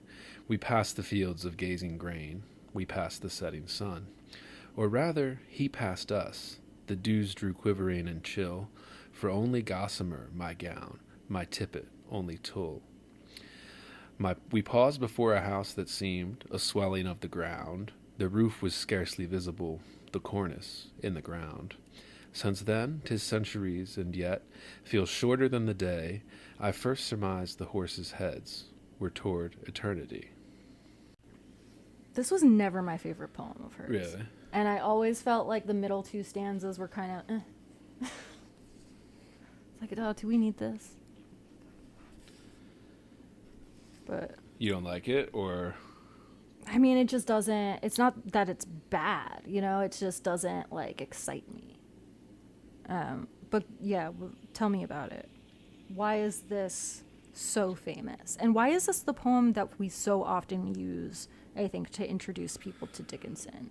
Because that's where I see it a lot, I think. Or at least maybe that's how I encountered it. I feel like it was always the example a teacher used. Yeah, that's how I see it.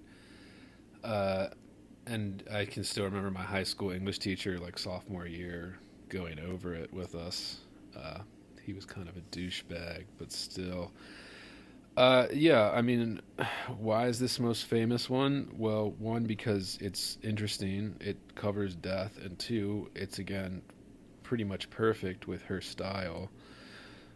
It has kind of the perfect rhymes that a lot of people expect, and then people like Higginson would say that the unperfect rhymes were things that he changed to make them perfect. So there's an expectation to want the perfect rhyme in a lot of these that she purposely subverts, but in this one it's all kind of perfect rhyme.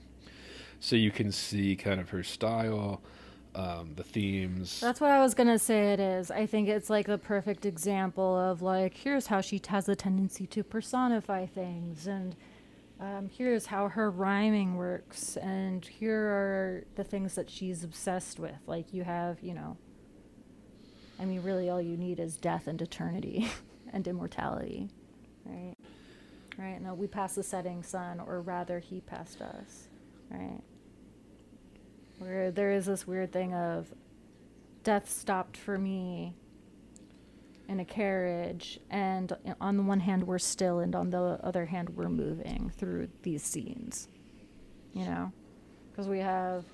And wasn't there some cartoon or something that like put like a visual on top of this poem? I think I remember seeing that too. I think so. Where they like animated the poem, and you could like see it happening as they read it out, you know? Yeah. Kind of thing. Yeah, and the kind of change there is we have 6 stanzas, and in the fourth stanza, or rather, he passed us, is a change to the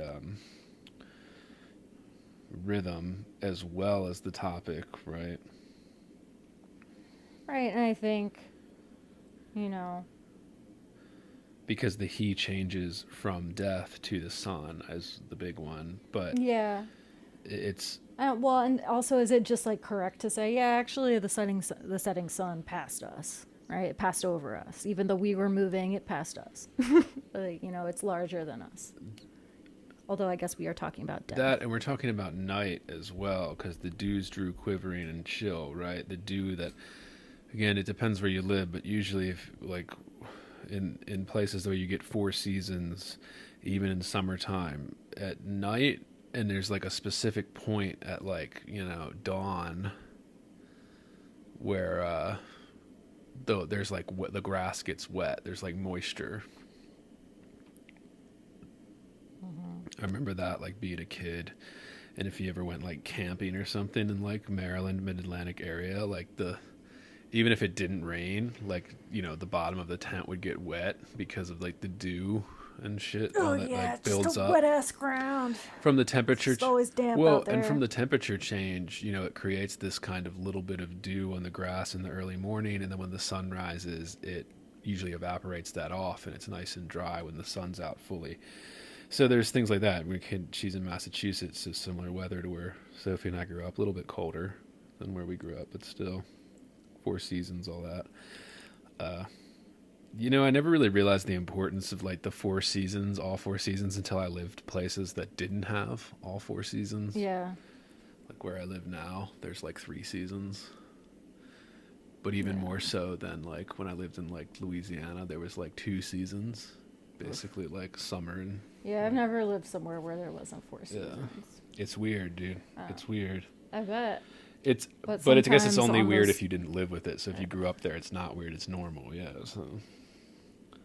Man, but sometimes, like, on those cold days, I'm like, fuck this. Yeah. And then also sometimes on those hot days, I'm like, fuck The one that I miss the most is the fall season, because that's the one that's shortened the most in warmer climates. Like, and there's so much you associate, you know, just the smell. Like there just the isn't smells of autumn. a lot of changing leaves and stuff. Yeah. In the South, particularly where I was, you might get some of this in the Arkansas or stuff that was further north than where I was living for a while in Louisiana. Very kind of southwest Louisiana. Some listeners will know that was always the strangest thing to me, is like, you know, because the weather stays very warm and like hot and humid well into like October, November. So it's basically like summer weather, you know, through October, November down there. So like the leaves aren't changing. And then there's like a point where there's like, you come outside and then like all the leaves are just on the ground, like dead. There isn't like a changing where you get the oranges and all these different shades of red and purple and iodine, right? As like Dickinson would describe, like these kind of weird shades that we get when the leaves start to die and fall off. It just all happens at once. You just like come outside and like everything's dead. Like, and it's like, oh, it's winter now. Like you skip fall basically. And, you know, that's an exaggeration, listeners. You don't actually skip fall. It's just much, you know, not as distinct as if you live somewhere with like distinct 4 seasons. But yeah, that's the most famous one, so we had to hit it, I felt like. But yeah, all right, let's move. Because we're not even a quarter of the way through the assigned reading. All right, let me Yeah. what do you want to hit next? The next one I marked was 732. Next one I have is 724. What's 732? Well, go pee and then we'll hit 724 and 732. Yeah, but I also have 732. I mean, they're both famous ones. We can talk about it when we're back. My dog is always like curious when I shut the office door and like our basically our Yeah. guest room slash my office in our apartment, and she always gets upset. So if I like open the door during recording, she like wants to come in, but then like she doesn't want me to close the door so that she's stuck in here. She wants to be going about the house like she normally could, and she gets like all confused. Because usually when I'm working in here, if I'm not recording, I have the door open. Not that it cuts down on all the internal sound, but it cuts down on a lot of it. What did we say before we went? 7:32, and what did you say? 7:24. It's easy to invent a Right, life. 7:20. All right, let's hit that one then. Yeah, it's easy to invent a life. God does it every day. Creation, but the gamble of his authority. It's easy to efface it. The thrifty deity could scarce afford eternity to spontaneity. The perished patterns murmur, but his perturbless plan proceed, inserting here a son, there leaving out a man. It's a fun little guy. Comparison of God's creation and authority to that of the artist or the writer, right? But kind of knocking it down a little, right? Well, like, I think if we're going to equate the God's ability, or what we would call God's ability, what people refer to as creation or life, right? And equating that with the writer's ability to create a life or something, right? Like you think of like. Mm-hmm. There's interesting stuff written about this where, the writer is God, not necessarily controlling the external world, but controlling the internal world of a book or a piece of fiction or a poem. The writer can decide to kill this person. The writer can give this person its back. You create a life, so we could read it that way, Yeah, and I would say, we tend to differ on this, but I think the syntax is a little bit difficult here, so, forgive me. Vendler does have a piece on this one. I'm not going to refer to it too much. But it's just fun. It's easy to invent a life. Yeah. God does it every day. It's so kind of bitchy. Yeah. And, it's just fun. And also And, sort of taking a jab at the idea of God's authority, right? God does it every day. Creation, but the gamble here, gamble is GAMBOL, which is an act of jumping playfully, kind of like a goat. Or fucking. I would, yeah. Because that's how we really create lives, yeah. Fucking. Yeah, so creation is just like the playtime of his authority. Like, he doesn't, much like we would think of the writer, it's playtime. Yeah, right? yeah. We don't. And there's always been this, there is right? this interplay between what is play and what is work, and right? This is I'm thinking Paradise Lost. And no doubt she was reading Milton. No doubt she was reading Shakespeare. Yeah. And Milton was reading Shakespeare, and Milton was, all of this. So. Oh yeah, she was definitely reading Shakespeare. And Milton in Paradise Lost, listeners, I know that's a tough one, but if it's available at your school, take a course on it or just buy it and, try to parse it out for yourself because it's an important text. I'm not a huge Milton guy. I'm not really a big fan of him, but still, you have to recognize the importance. But he makes that. He kind of takes the story of creation, right, in Paradise Lost, of God and the devil and all this Adam and Eve and stuff. And, makes it a little bit funny, a little playful, right? It presents it as if God and the devil are playing a war, and humanity being created is kind of like an aftermath of that, or afterbirth of this massive war between, good and evil, or God and the devil type thing. And that's a very elementary, summary of Paradise Lost, listeners. But listeners that know more about it than me, chime in. We like hearing from our listeners, so. Yeah, she starts every stanza here with sort of a jab, right? It ending that first stanza. It's easy to invent it. Of his it's easy to efface it. It's easy to efface it, so to make it disappear, erase it, or erode it, or the thrifty deity could scarce afford eternity to spontaneity. This is where the syntax fucks me up. Could scarce afford the spontaneity. Well, life, right? Or could scarce afford eternity. Life doesn't. To spontaneity. Yeah, life doesn't last forever, but conceiving is usually spontaneous. We try to pretend that it's always like, oh, you can plan to have children. A lot of people try to, but I mean, come on. When you conceive a kid, it's usually because you. He can't afford to be Well, spontaneous because all of eternity, is how I read it, but I wasn't sure if that was correct. But it's kind of in comparison. then- So if we read the syntax, it's easy to efface it. The thrifty deity could scarce afford eternity to spontaneity. So it's kind of putting them at opposite, right? As if you can't have both. Because we could have everlasting life, and I guess this is a take on the Well, yeah, religious 'cause then we Christian also- stuff, right? Go from talking about spontaneity to his perturbless plan. Oof. We get the P's here pretty heavily. The perished patterns murmur. So whatever dead patterns, right? And this is. Which. I'm glad you Yeah. say this because this now makes me think of this is Garden of Eden, right? Yeah. And she's flipping that a little bit because the story goes, God created man first, took the rib from Adam and made Eve, right? Made woman is the story of the Christian myth, at least. And, all these different religions have different variations of this. But the Christian creation myth is the Garden of Eden with that. So this perished patterns murmur, but his perturbless plan proceed, inserting here a son. So again, first day, let there be light, right? There, leaving out a man. So it is kind of like a slight of like, you can leave out, when you're in charge or you're a god, right? It's easy to invent a life. He conjured Adam out of thin air, then conjured Eve out of, animal bone or his rib bone type thing. And she's putting that as like, yeah, I mean, this is why I think people try to, this happens a lot with, because there's so few big female writers in the canon, we tend to overemphasize the kind of feminist aspect in that, was Dickinson thinking of herself as a quote unquote feminist in 1862? I don't think so. But this is what I would call, you could make an argument, I think, for this being kind of a feminist like poem, right? And sometimes we read into that too much and try to put that too much. You see this with Sylvia Plath too, I think, to an extent, for a more recent example, where she was no doubt somebody who we could call a feminist, right? She'd probably, standing up for women and stuff. But it's kind of like overemphasized on her work too. That's where we talk about, instead of like, the work that she's putting in. And maybe we'll hit that with the next one. She rose to, I rose to his Yes, requirement, another one. Yes, and this is another good example.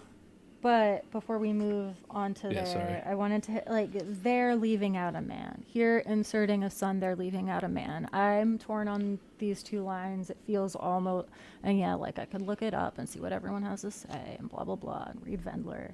But I just kind of, part of the joy of Dickinson, as much as you can probably hear me struggling with figuring out what individual poems are about. And yeah, it's because we just tried to like shove 200 really compressed poems into a couple weeks of reading.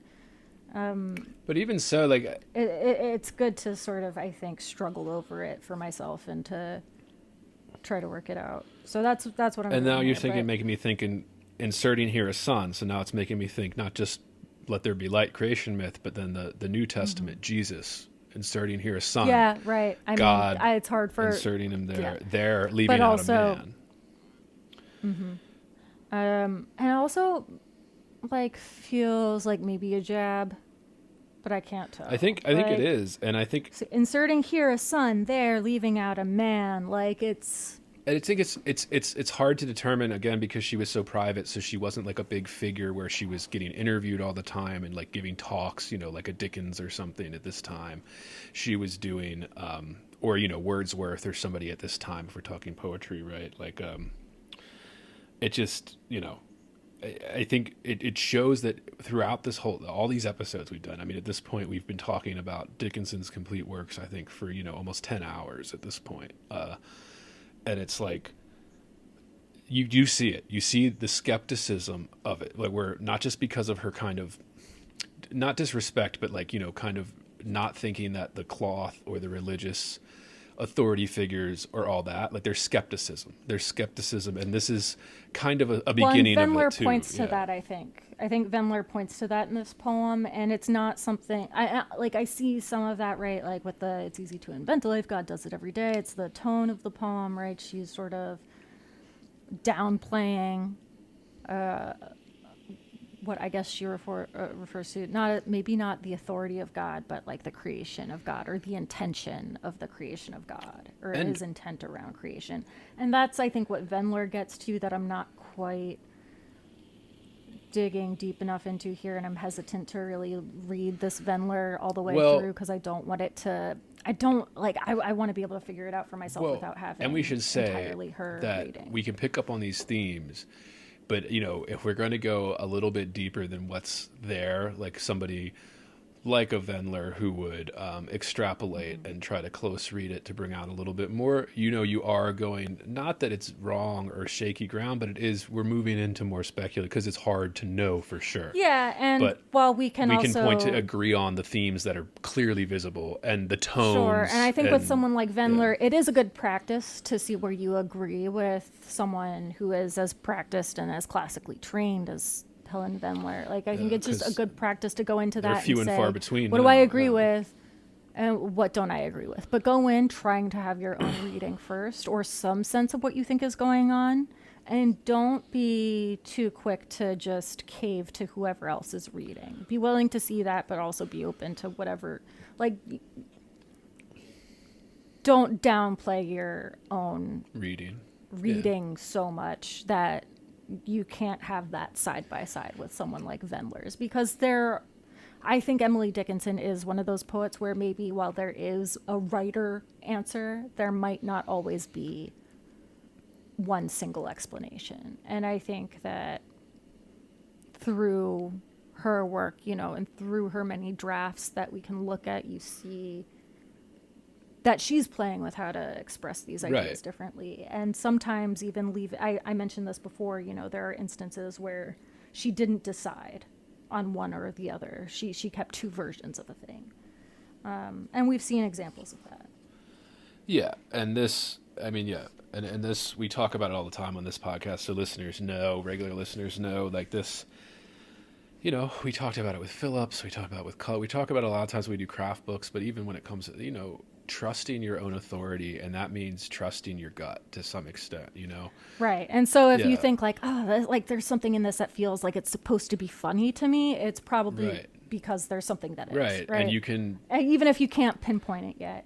And that's why I say that here in that last line, they're leaving out a man as though it's an accident. And like Dickinson, you can consult an authority on it. So consult an authority like a Vendler or a Bloom or something, but you don't have to agree with them, or you can agree with parts of it, or you can hate all of it, but it's up to that personal readers. And God, we talk about this all the time. We talked about this in our bonus episode too, when we got a lot of writing questions. So listeners can go back and listen to that. Patreon.com/heavyboard to get access. But it's like, there is this,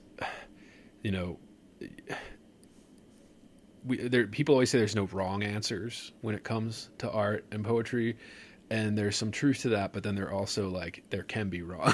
Like, it can be, like, it's like this combination of objective there is such thing structures as like adding something that just isn't there. Yeah. Right. And there's like, and maybe you've encountered this in like a freshman class for poetry where someone is just like, I think it's about how she was abused by her father, and you're like, nope, that's not in this poem. Not at all. Like, and there's always like that one moment where someone's trying to lay some because there like are childhood trauma or like some real life occurrence onto something. I think that is a very common one. Yeah, they'll try to lay on top of a poem, that especially something that's this abstract, they'll try to lay something in there that's like a real life event that happened to this speaker and that they're talking about, when that's not really clear. Well, my thoughts on that with the psychoanalysis coming in, or the biography being used as but I think that's a lot of students' first, it's because it's easier.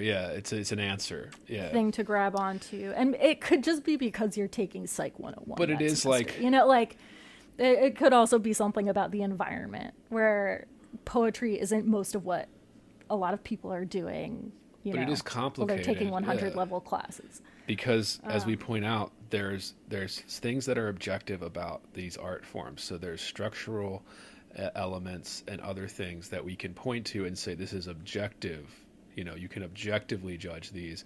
And this is where you'll find similarities between almost every scholar if you go through a lot of this stuff. But then there's this other part that's we call the subjective part. And those things are used in tandem to judge pieces of art, you know.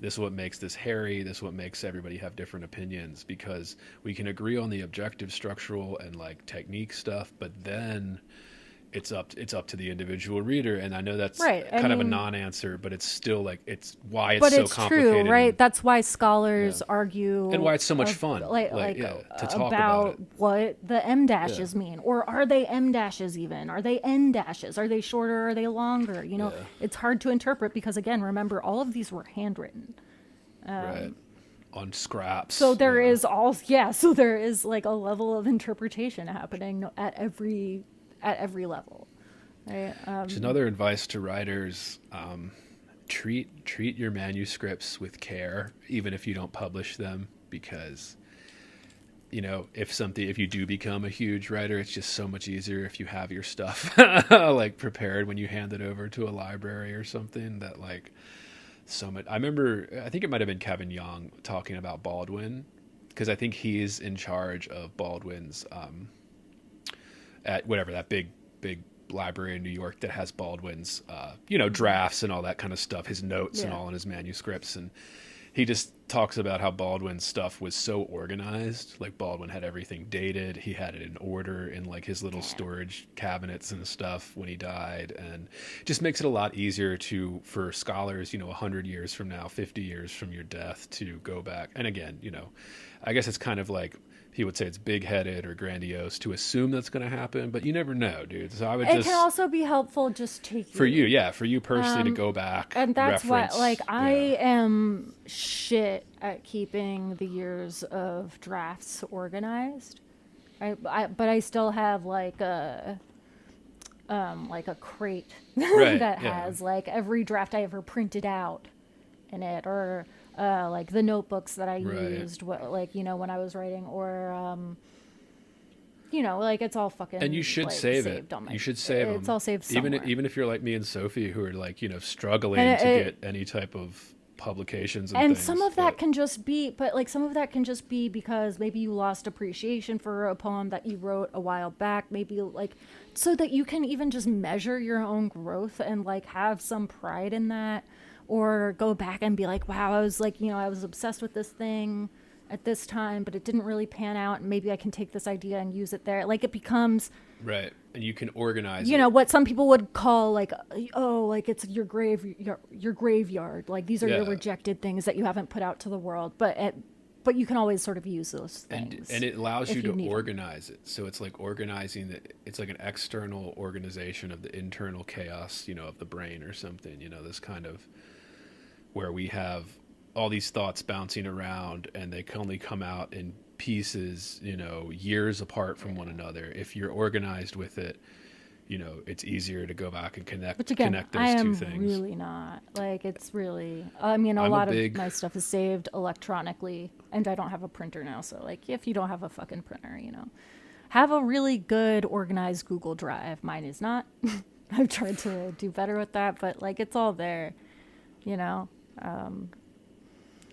and it's just good to have access to. And it's even if people make fun of you, or like I said, people think it's a grandiose idea, like you're full of yourself to keep all of your old shitty drafts that you forget about or don't care about. It's like, yeah, well, I think it's almost like we're making it more sacred when you do that. Like you're creating a more importance on your creative output and your thoughts and things like that. When you put them into an organized bin, even if nobody else cares, right? Because nobody knows who you are, much like me and Sophie, right? Nobody knows who we are. Like, it makes you care a little bit more. Because even if you're the only one that cares, fine. But like, it makes it more sacred. It also just keeps you more down to earth. Exactly. And like, don't fucking forget yourself. Like, we all sucked at some time. We all had some dumb poem. Like, and I remember, I'm a big Frank O'Hare fan. I often joked in grad school that if I published all the essays that I wrote on Frank O'Hare, I'd be like the leading Frank O'Hare scholar in the world. But like, There's a famous quote after his death where he was a very disorganized poet, and he would write a poem on his lunch break, as a lot of people know that are listening to this might know, but many might not. So he had that famous book, Lunch Poems, where a lot of his poems he would compose when he was on his lunch breaks, these hour-long lunch breaks walking through New York City in, the 60s, 50s. And he would write a scrap of paper and, shove it in his pocket and then, go back to work and then maybe forget about it and then bring it out or something. And everyone said that they thought, oh, that meant he didn't care, about his poems, because he would just scribble them down on the back of a newspaper on his lunch break and then shove it in his pocket. Not But then there's a famous quote by one of his contemporaries. I don't want to say it's Ashbery, but it might be Ashbery, where he says he realized eventually that they were actually as precious to him as breathing, those poems. That's why he would keep them with him. And it's urgent. Right. I think there is an urgency to an idea that it's just and even if nobody else reads it ever. And to me, that's sort of where I just have to accept that very often my phone is the closest thing to me, and that I have draft upon draft upon draft upon draft saved in my notes in my phone.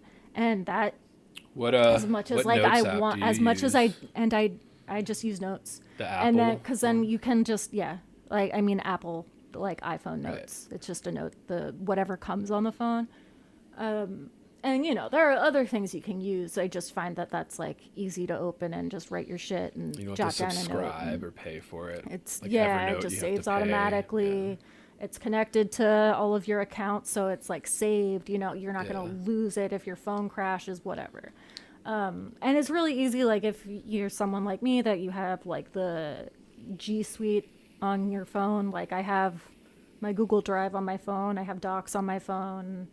I use a lot of those things for work, but I also use them just for me. It makes it really easy to move a poem that's a draft in my notes on my phone to a working draft in Google Docs. And at the very least, just organizing that kind of stuff just makes you feel more professional, even if you're not there yet. It and then sometimes you're going through your notes, and you're just oh shit. And I still carry around a notebook, but I can't say that's the first place I go anymore. Got to keep one handy. Because sometimes it's the urgency of the idea, and I just and I know I can get it out really quickly.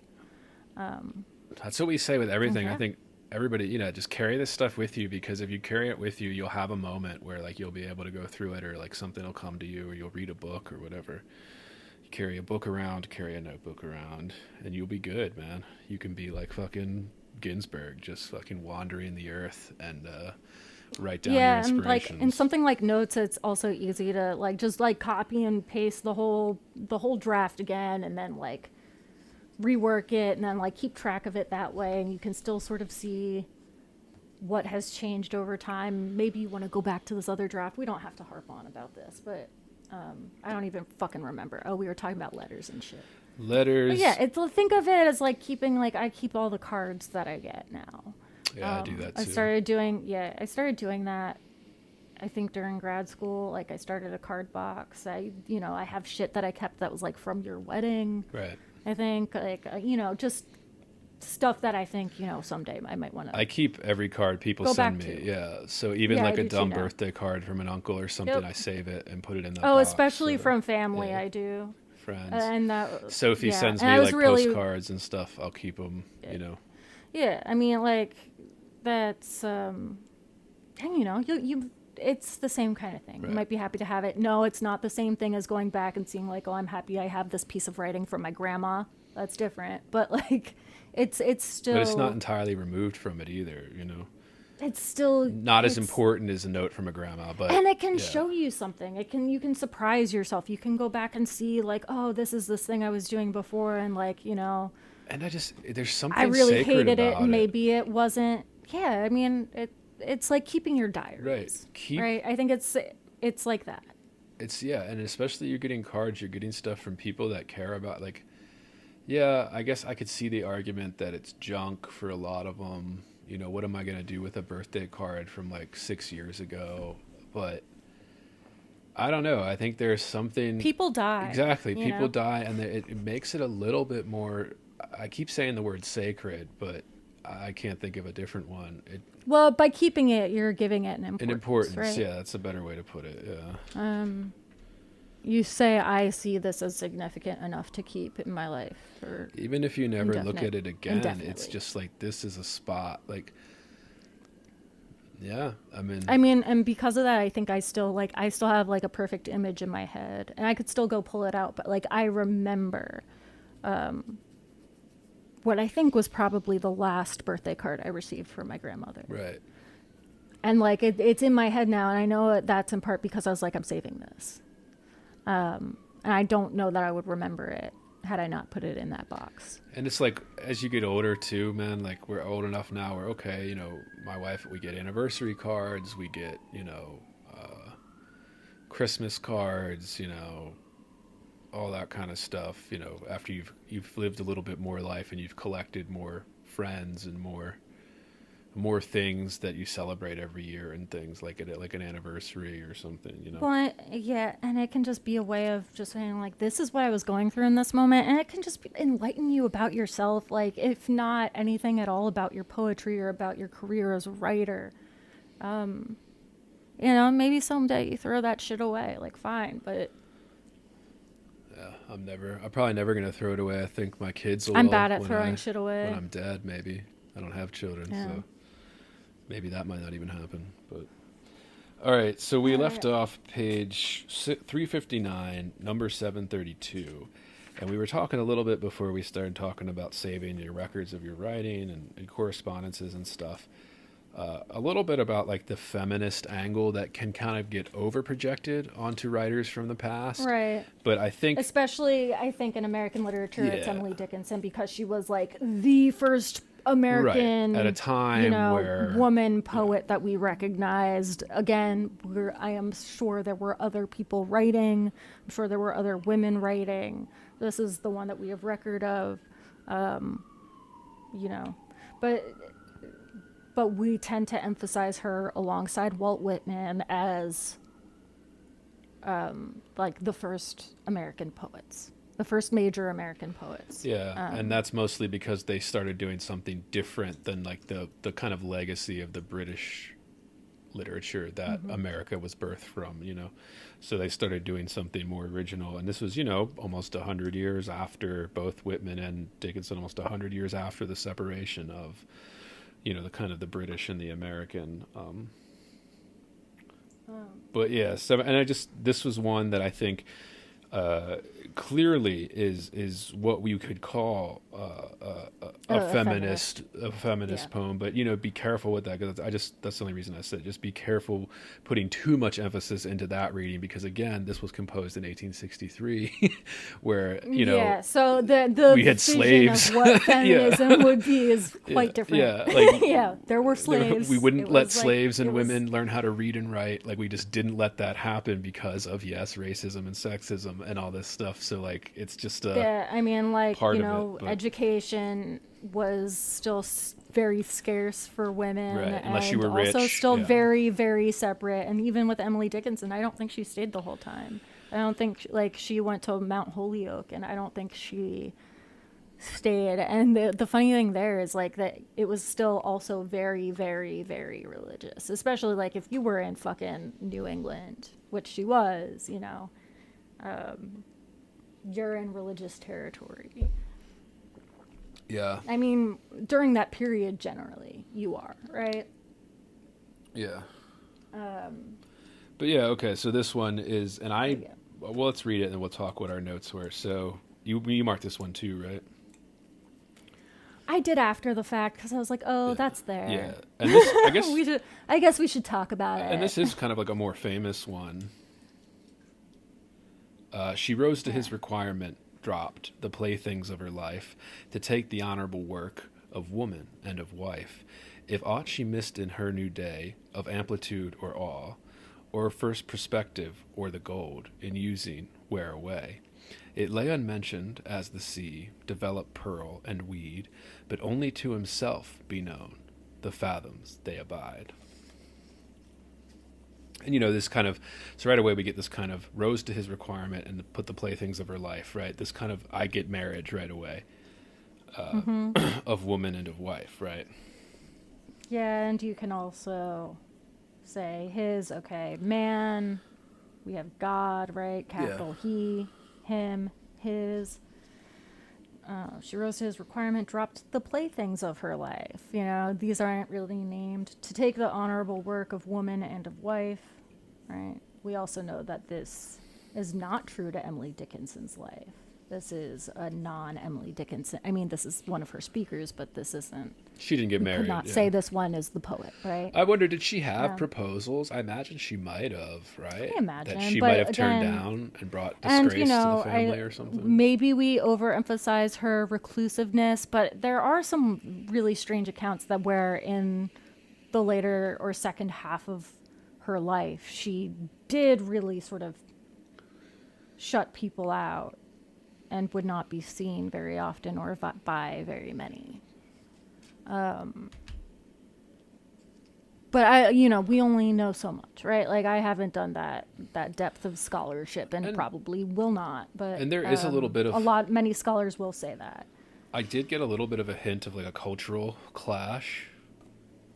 Not like not like what we would call it today in terms of like two completely opposite cultures coming together or something, but like I guess maybe I was leaning too hard into her kind of reluctance to abide by religious church teachings and stuff. Right, so that's actually what I was going to say when I mentioned Mount Holyoke, that she was there, but they categorized people as like, you know, those who had accepted Christ into their hearts and like those who were like the, I don't know, unsavable or the unhopefuls, or I don't remember like what the term was, but there were terms. And she was in that group. And she remained in that group. And I think ultimately she left because, and we mentioned this in previous episodes, that because while she wanted to believe, she could not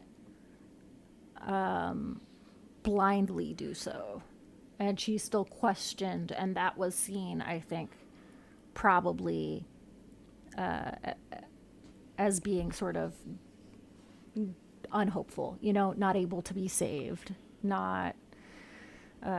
it lay unmentioned as the sea. Not easily moving along with their devotion to God, as were the other girls in her class. And I think like that seemed to trouble her, say the scholars that, you know, discuss her in all the documentaries. But the scholars were like, well, the scholars. She was a little too unreligious. What else did you have? I had 751. Oh, well, do we want to say if she missed her new day of amplitude or awe or first perspective, prospective? This middle stanza, I think, is where things get confusing. It lay unmentioned as the sea developed pearl or weed. What is it here? If aught she missed in her new day of amplitude or awe or first prospective, or the gold in using wear away. It lay unmentioned. So whatever's missed in her new day of amplitude or awe, that is what lay unmentioned as the sea develop pearl or weed, but only to himself be known the fathoms they abide. Who is himself? Yeah, his requirement, so we have God and man working there with the capital, and then... I mean, not that we have to, like, explicate this whole thing. It's just... For me, if I was doing this, I'm thinking, if aught she missed in her new day of amplitude or awe, or first perspective, or the gold, in using wear away. So, amplitude, awe, perspective, gold, things that get used up, wear away. And then her new day, I'm thinking that's wedding, right? I'm not entirely sure. Well, in her new day, after she rose to his requirement, is how I read it, like to take up this work, right? And I think if she missed in her new day of amplitude or awe, like the largeness or the awe of something, or the first prospective. What do we mean by the first perspective here? Honestly, let's see. quick definition. Yeah, I mean something likely to happen, or let's see. Expectations. Yeah. And using wear away, right? So this idea of being a young girl that's forced, or not forced, or just taking up yeah, essentially. You're expected to be a wife or whatever, a woman and a whatever wife. It is she missed. And then this idea, it lay unmentioned as the sea develop pearl and weed, but only to himself be known. So here himself is the sea, I think, right?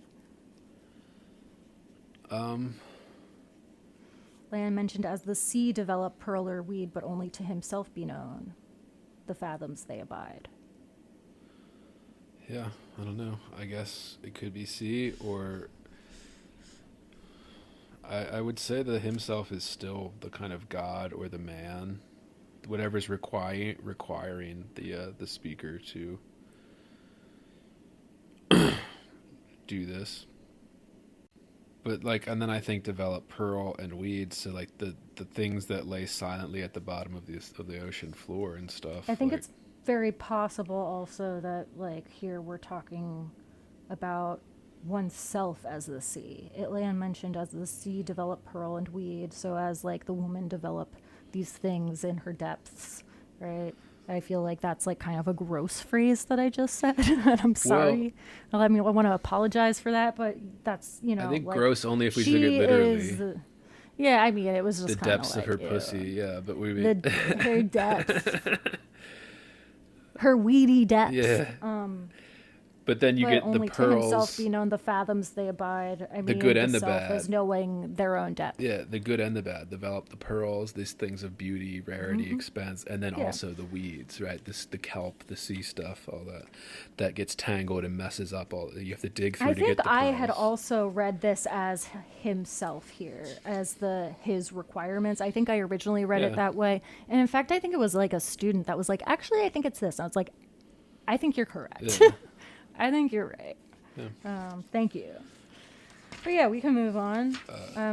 Again, that's one of those poems that seems obvious on top, right? And we've talked about this. We've argued about this, after hours, about how difficult we think Dickinson is. And I would say that's one of her less difficult poems, but still there is that facade sometimes of straightforwardness when it actually there's something that still needs untangling. 751 is one that I marked. 368, my worthiness is all my doubt.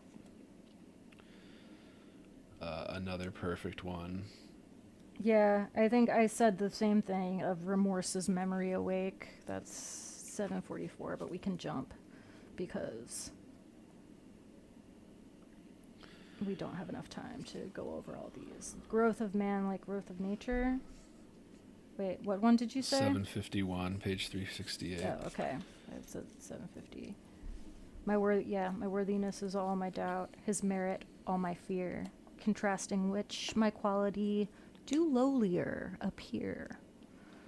Lest I should insufficient prove for his beloved need, the chiefest apprehension upon my thronging mind, 'tis true that deity to stoop inherently incline, for nothing higher than itself can rest upon. So I, the undivine abode of his elect content, conform my soul as 'twere a church unto her sacrament. Oh, yeah. Again, I think marriage, sacrament, I guess they would call it at this time what they would call duty, right? And what they mean by that is duty to God, usually. Mm-hmm. Yeah. Again, I'm thinking marriage.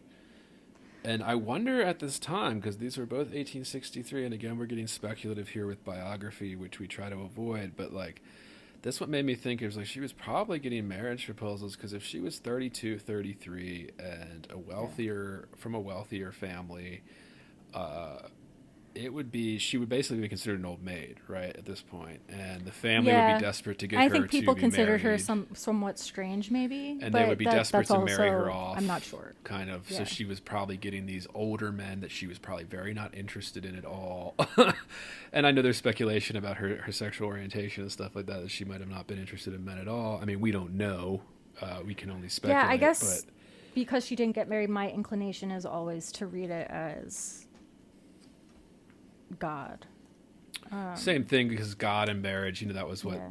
marriage is, one of the sacraments in the Christian, really in all the religions. But His merit, all my fear. My worthiness is all my doubt. His merit, all my fear.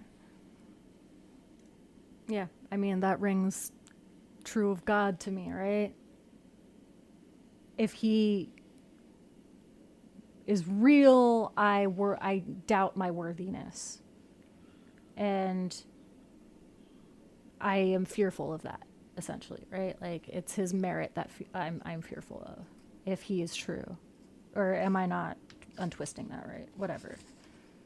Contrasting which my quality do lowlier appear, which is kind of funny.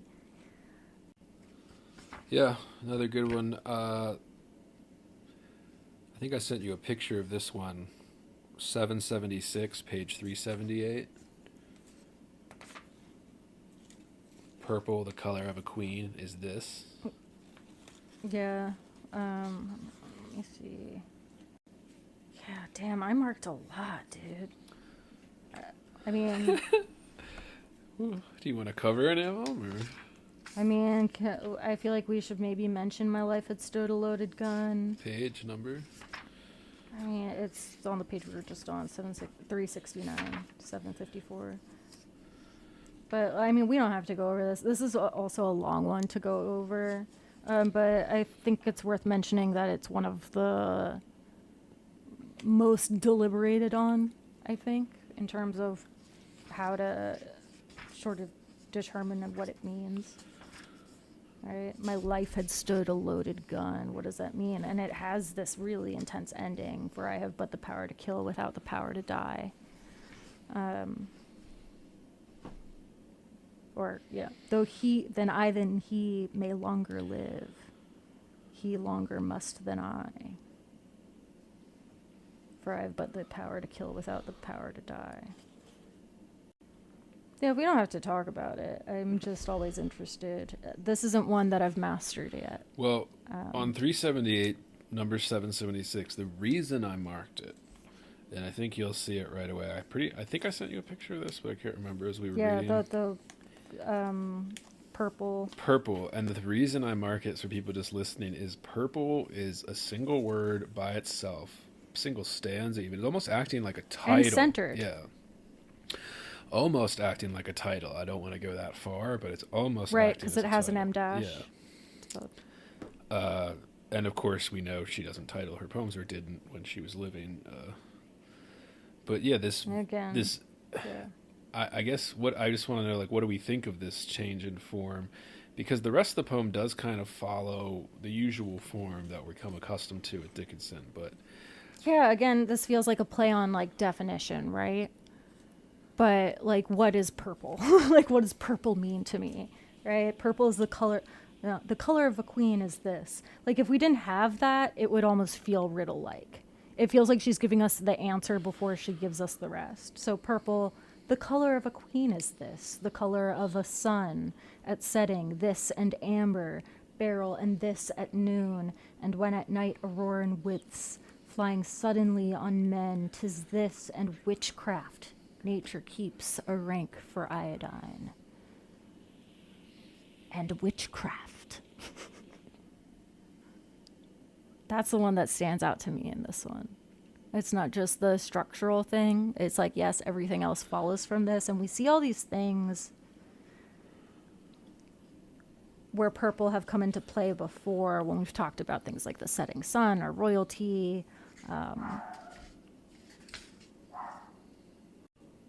But then we also have amber and beryl, Beryl, which is green, I think. It's a mineral, yeah. So we don't stay in purple the whole time, right? Yeah, but then we switch to the sun. The color of a queen is this. Right. The color of a sun at setting, amber, and then at noon, beryl. Right. Yeah, but at setting this and amber, beryl and this at noon, right? So she's saying it's this, but it's also this when it's noon. It also turns this color. Well, I think at setting. So are we going back to like, are we going back to the purple thing? Yes, I would say this in that. I think so. Is the purple. Because I do think that there is some, if we're talking about the mineral, maybe it can be purplish too.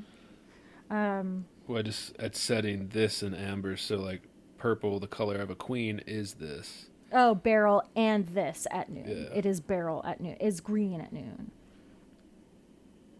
And when at night auroran widths fling suddenly on men, 'tis this.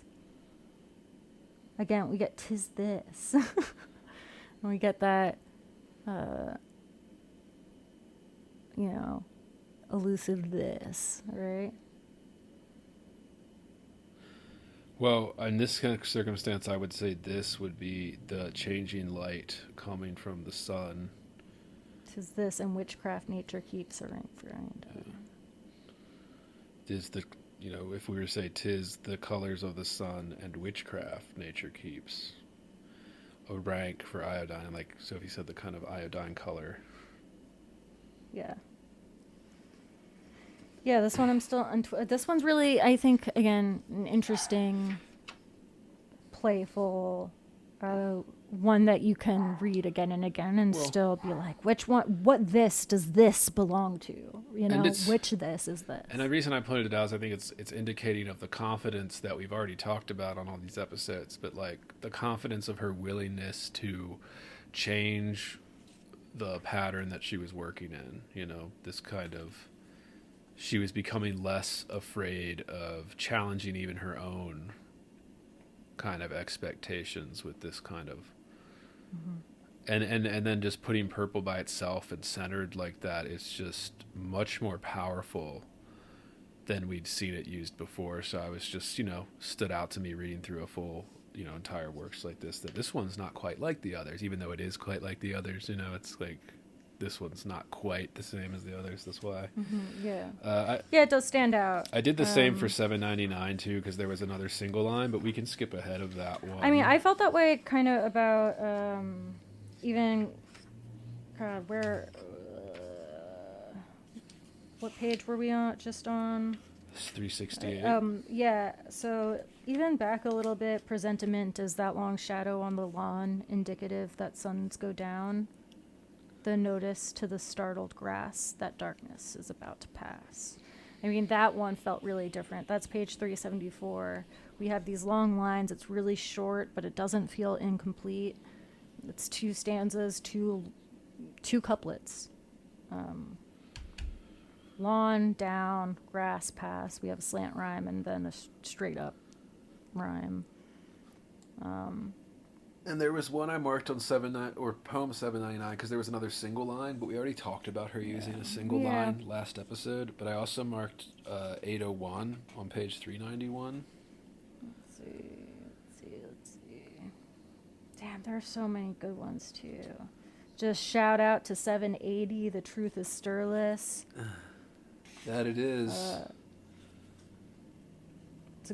That's a good one. I also would like to give a little shout out to the whole of it came not at once, 'twas murder by degrees. What number is that? Okay, now tell me. Oh God, I don't even. Well, whatever. It's back. Yeah, that was 762. I would also maybe call out 761 from blank to blank, a threadless way I pushed mechanic feet.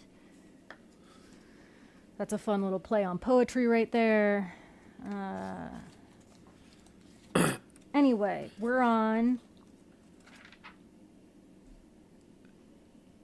page 391. 391, 801. Yeah. I play at riches to appease the clamoring for gold.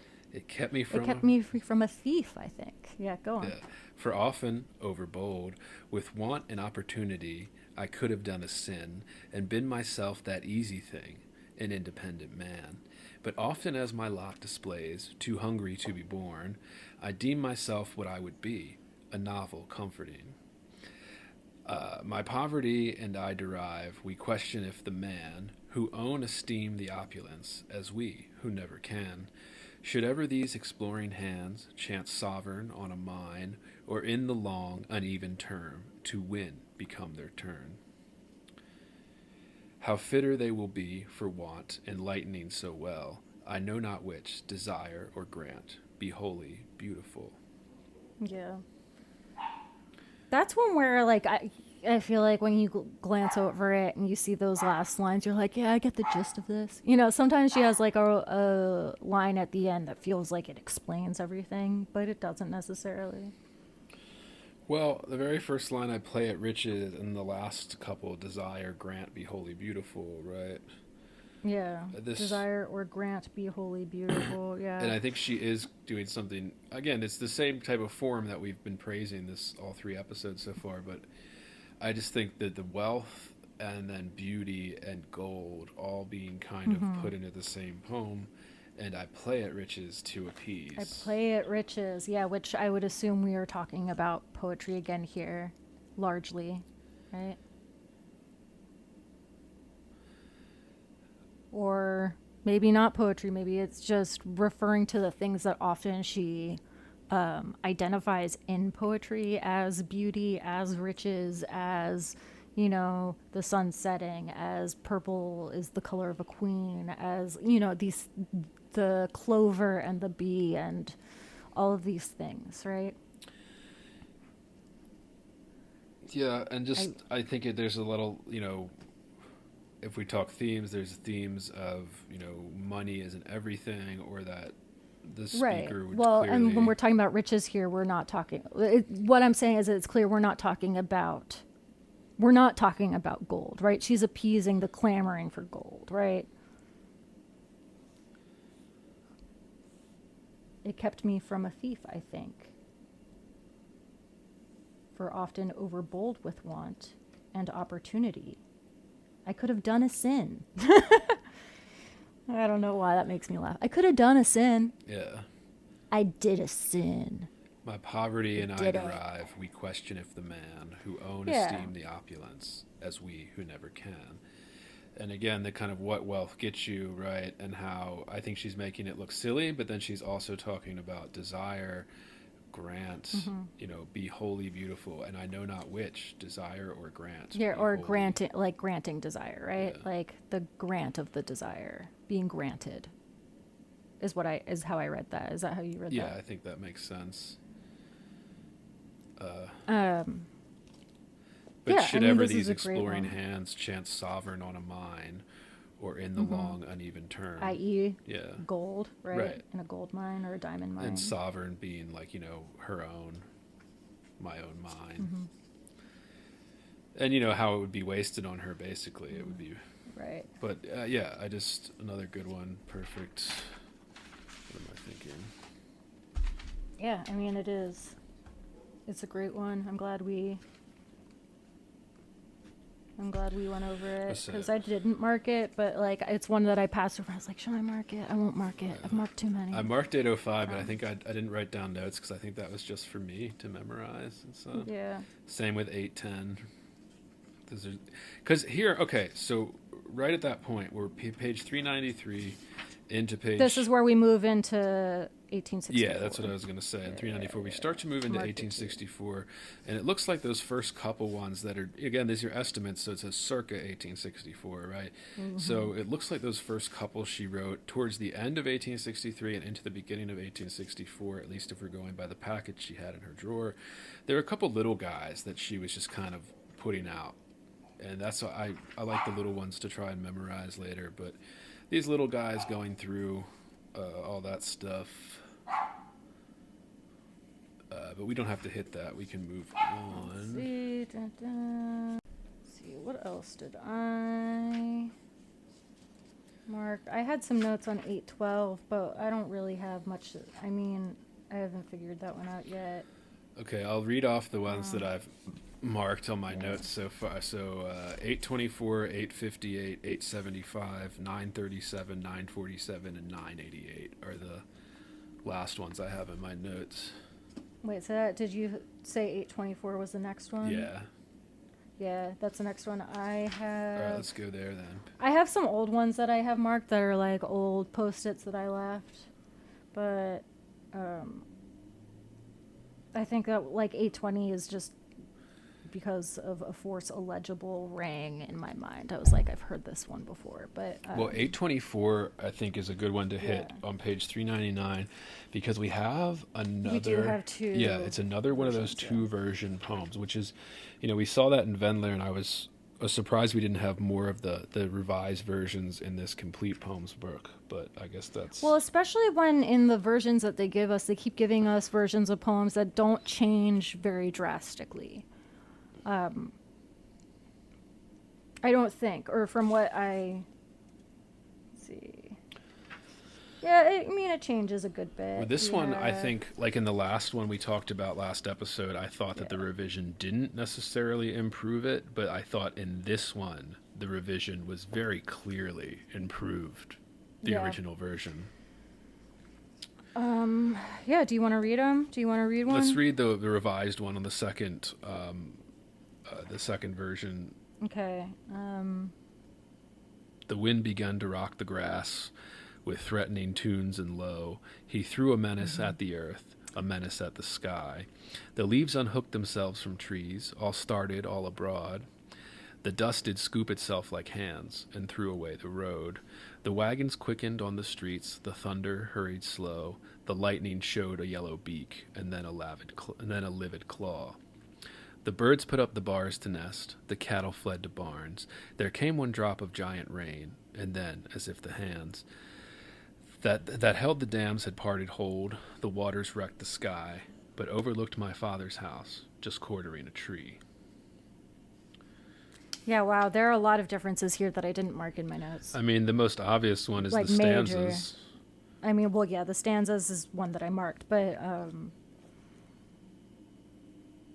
with threatening tunes and low, we went from the wind begun to knead the grass as women do a doe, right? Which changes to the wind begun to rock the grass with threatening tunes and low. I mean, it changes the mood drastically, right?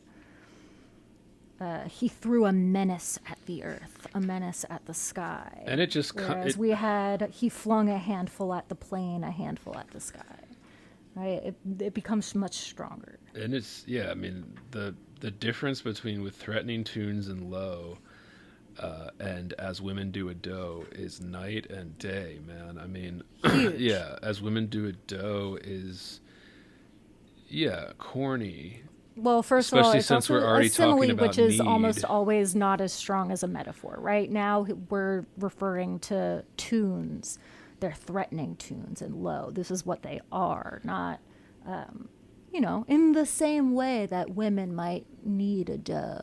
Right? It's not, this is like this. This is this, right? And I feel like I'm just Poetry 101 here. Well, what I want to point out is that the need and the doe is too expected. So when we see the word need, the grass, we automatically already think as women do a doe. So then the artistic part is kind of left out. You're letting the expectation sit there when she changes it with threatening tunes and low. Well, it also just feels like the wrong image. Well, right? It feels like it's emphasizing. I mean, it is emphasizing something somewhat domestic, right? But overlooked my father's house, just quartering a tree, right? We're talking about a storm here, right? Yeah, but I just mean like the need and then the image of the women do a doe is easy. Oh yeah, it's very expected. It's easy, and then it's not what we would expect with the revision, where it's like with threatening tunes and low, like completely change. And actually, she removed the word need entirely. And it's still fairly domestic, right? It begun to rock the grass, like you might rock a cradle or a child, right? with threatening tunes and low, like a lullaby, but one that's threatening. So there is still that element of like something in the home, something that's sort of domestic, which we don't actually get until we don't come back around on that until the very end of the poem, right? Yeah. Yeah. And just seeing her revisions, and you, like we pointed out, just the improvement.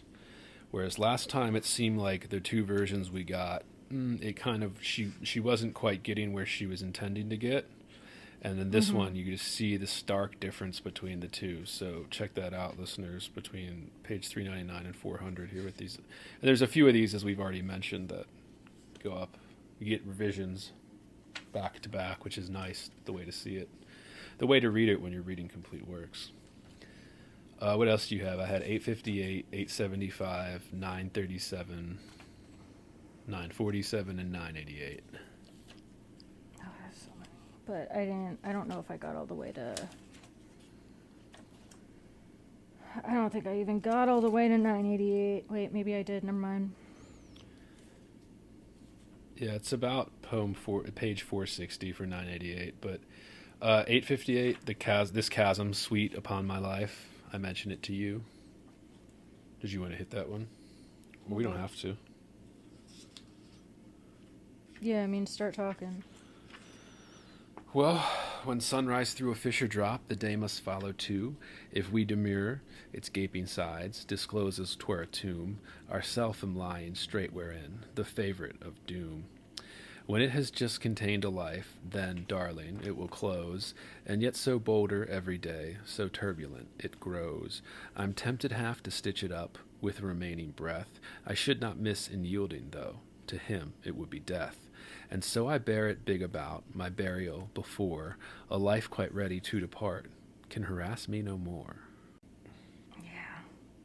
That's a good one. Yeah, again, my note here was another perfect poem on death.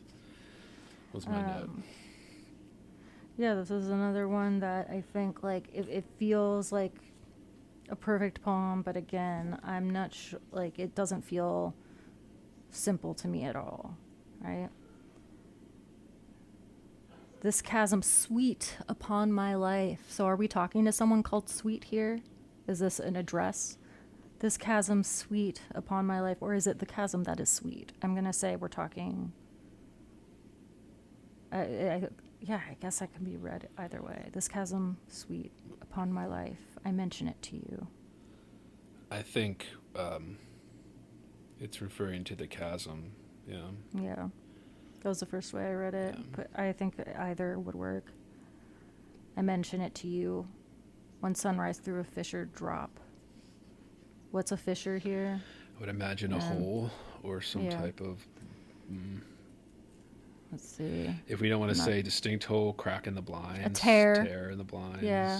Tear in the roof. Something broken, right? Just a hole, period.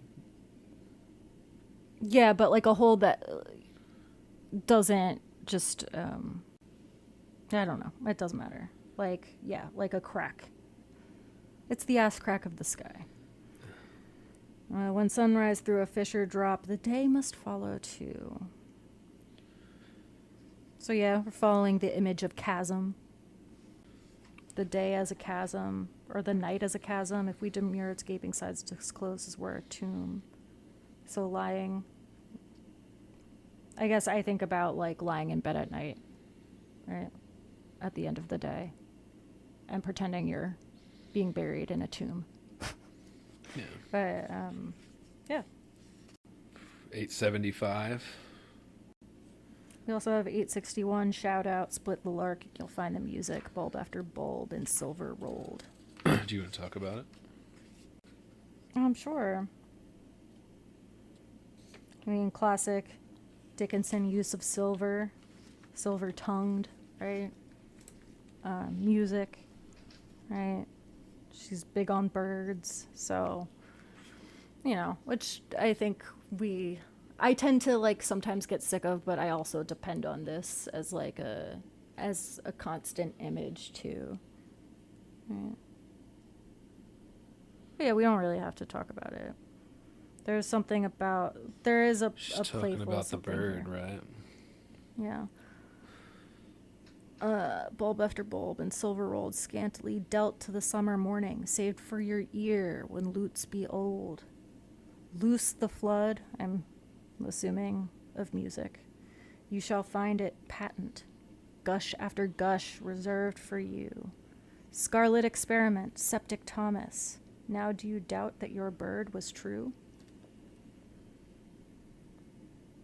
Thomas I don't really know about, just that he's referred to as the doubting apostle. Yeah, I was gonna say it's doubting Thomas. Yeah. That he was an empiricist and scientist. I think the Emily Dickinson lexicon also refers to belief by fact, not faith. Like an also gush. Like occasionally, like when she uses language that is that kind of like not I don't know. That does feel almost violent because I think that she talks about violent things without necessarily using violent language. I mean, the very first line, dude, split the lark. Yeah. So already, split the literally, bird and you'll find the music. Open that bird and you'll find the music. And then she's bulb after bulb and silver rolled. So she's bulb after bulb, which could be like the internal parts of it, but then also the chimes of the music in silver rolled. Sure. Scantily dealt to the summer morning, so the lark sings right in the morning. Save for your ear when lutes be old. So save for your ear would be like, well, this is what you get out of splitting it open, right? You save it for when lutes be old. Loose the flood, you shall find it patent. Gush after gush, and so we already, right? We think blood, right? Yeah, and then scarlet experiment right after it. Yeah. Skeptic Thomas. Now do you doubt that your bird was true? Yeah. Yeah. Good one. The little guy. 875, page 416. I stepped from plank to plank. A slow and cautious way, yeah. Love a plank. Yeah. And then a plank and reason broke. Yeah, all right. I stepped from plank to plank, a slow and cautious way. The stars about my head I felt, about my feet the sea. I knew not but the next would be my final inch. This gave me that precarious gait some call experience. Again, perfect little poem. Yeah, also again, speaking from like the future, I didn't know it then, but this would be my last step. It's like like these fun little thought experiments. Anything else you wanted to say about this one? I stepped from plank to plank. No. A slow and cautious way. With the time. Plank is interesting here. Yeah. Yeah. I mean, with the time, we are truly fucked. I mean, maybe not for you. Well, let's hit 937. Yeah. On page 439. Because this is another of the most famous ones. I felt a cleaving in my mind. Well, and this one's weird, right? Shout out 883, the poets light but lamps themselves go out. Yeah, wait, what page did you say? Page 439, it's poem number 937. Oh, man. Is this the one that there are... there's another one? There's not necessarily another one, but in our version... But it's like... It was weird, though, right? Like, later, there's that second piece of it that's, like, sitting on its own as though it's its own thing. Well, yeah, there's a little asterisk in the footnote that says see poem 992, and I marked that. That's page 462 in this. So if we turn there, and that's all right. So let's read it first. Again, very famous poem. I felt a cleaving in my mind as if my brain had split. I tried to match it seam by seam, but could not make them fit. The thought behind I strove to join unto the thought before, but sequence raveled out of sound like balls upon a floor. And then the one they told us to see, number 992, is a much shorter poem. It almost And I guess the reason they mark it like this is to show us that the final line is the same. The last two lines are the same. Well, yeah, and it's very similar, and maybe it's not known if this was like a revision. The dust behind I strove to join unto the disc before, but sequence raveled out of sound like balls upon a floor. Yeah, and it does sound like a revision of that second part. Ugh, this one's heartbreaking to me. The cleaving. It's the yeah, but could not make them fit. The thought behind I strove to join unto the thought before, but sequence raveled out of sound like balls upon a floor. Oof. I mean, that feels somehow devastating. It also does, like, again, it doesn't feel unrelated to something like an Ars Poetica. But it also, I think, might be more like, you know, a chaos of despair. I felt a cleaving in my mind as if my brain had split. Yeah. And then again, we have the seam where we've seen elsewhere, you know, in reference maybe to something like poetry, right? I mean, I think it just means, like, you know, it hits that kind of, it hits that thing of disorganization, scattering your mind, or you feel like you're going crazy because you can't put your thoughts together, right? The thought behind I strove to join unto the thought before, but sequence raveled out of sound like balls upon a floor. So yeah, and then I mean, it's one of the more really vivid images. I mean, we get a lot of vivid images, but just like balls upon the floor, right? Well, yeah, and such a simple image. Yeah, I guess maybe that's what I mean. Simple, easy. It's a really simple image, but what it's describing isn't, right? Yeah, well, that's the beauty of it, but and yeah, it's great. I love this one. Another good one to memorize, listeners. And I guess it does seem, I wonder why do we think that they're two separate poems? With this one and then 992. I wonder if maybe it was that they were, when was 92 written? Circa 65? Yeah. It's almost a year apart.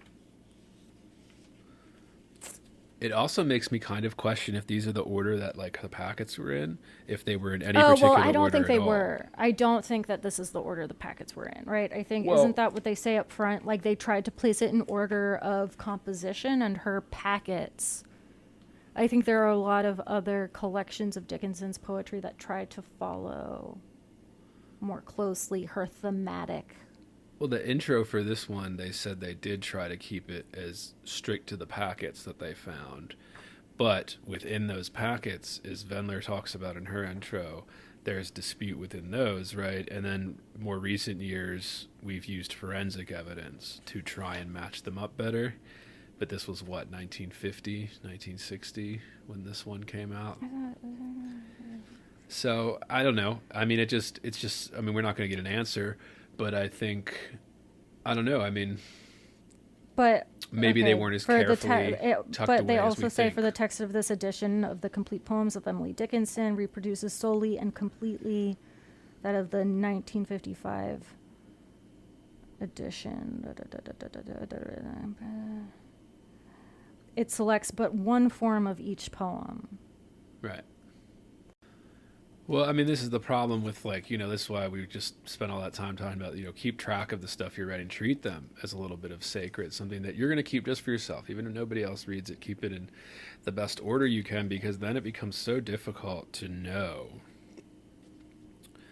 And, you know, Dickinson's kind of an exception because she wasn't really publishing during her life much, so we don't know. But, you know, just little things like that I'm just, it's frustrating as somebody who's interested and wants to know.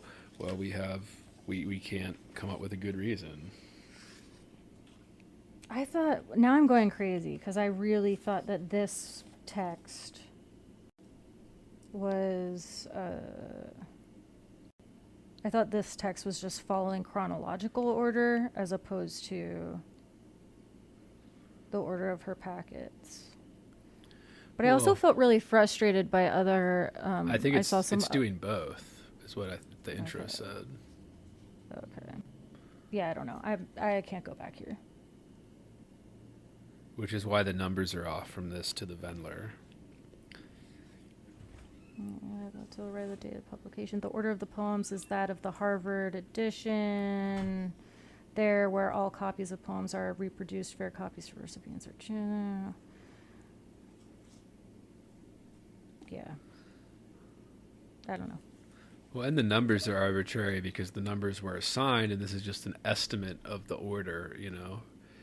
Yeah. And again, the order doesn't really matter, but it only matters when we do things like this, where you want to see the beginning, middle, and end of somebody's career, their life's work type thing. But yeah, so it is just, I mean, a little frustrating with that. But again, it was the 1800s. It's not like we were keeping great records. But all right, what did I say? 947, page 444. Of tolling bell I ask the cause, a soul has gone to heaven. I'm answered in a lonesome tone, is heaven then a prison? That bells should ring till all should know a soul had gone to heaven would seem to me the more the way a good news should be given. And this is the one I mentioned earlier in the show, but like, yeah, this kind of the tolling of the bells in the church, right? Mm-hmm. Another little Yeah, I one. didn't mark this one. I guess it just didn't, I don't know. This is also where I was sort of like, oh fuck, I gotta read faster. Yeah, so going back to that circumference poem, right? Like one of the early poems I mentioned. Yeah, well, just her themes of like the bells tolling Yeah. at the church again, if she was stuck in this town here. The last one I marked was 988, page 460, a very small one, 4 lines. And this, like, you notice how we went through 1864 so quickly. Because by now in page 460, we're getting into the circa 1865 poems. Mm-hmm. So that's the reason we broke up that second episode there with just staying in 1862. Yeah, what page did you say? 460. I jumped ahead. Yeah, well, I didn't mark anything on this page. Me, it was 988. Yeah, the definition of beauty is that definition is none. Yeah, the definition of beauty is that definition is none. Of heaven, easing analysis, since heaven and he are one. Yeah, I mean, this recalls. I died for beauty, but was scarce, adjusted in the tomb. One truth and beauty are the same thing, the one that recalls Keats. Yeah, this is a good little one. The definition of beauty is that there isn't any. It's undefinable. Of heaven. The definition is none. Of heaven, easing analysis.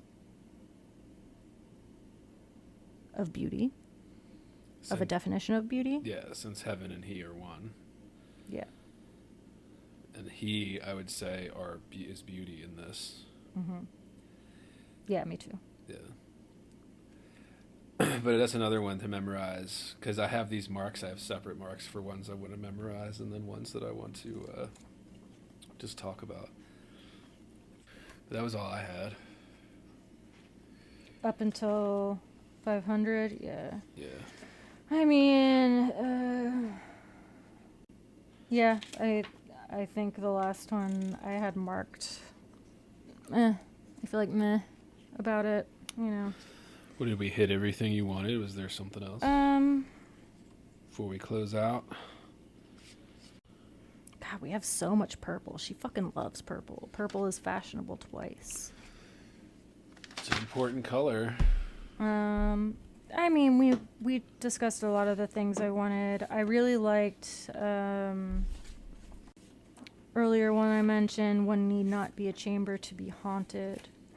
Right? Again, I'll always go back to my life had stood a loaded gun. Yeah, I mean, I think we hit like all we could in the time we have. Final. Unless you're trying to go for hour number 4. No. Final thoughts before? oh, wow, it's a dark time. I feel like this is a darker moment, right? Like maybe it was a death year moment in her life. I mean, I don't know. Like, Yeah, 1864 into 1865 here. We have the end of the war and then the aftermath and reconstruction. still some bangers. Yeah. Still some bangers. I'm really the most curious to see the later poems because I feel like we've hit so many of the ones that we know as like the best of Dickinson. I feel like we've hit all of the big hits. Probably not all of them. There are probably quite a few more, but as we approach the last 200, again, we're like in the middle of the book. This is like mid it's like career it's Dickinson. Yeah, the final third is kind of where my bookmarks. I mean, there's 200, a little over 200 pages left for us to read. The section that we just read, I would say, is like mid-career, right? I guess maybe it was more 1862 is the peak from what we could tell.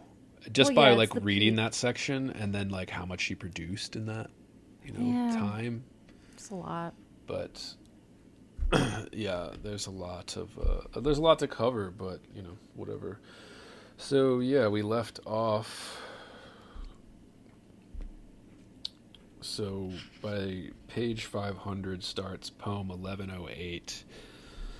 So we have about 600 poems left, a little over 200 pages. And if all goes according to plan, listeners, we're going to hit that next episode and finally finish off the complete poems of Emily Dickinson here. But yeah, we're good. We're good to be done with.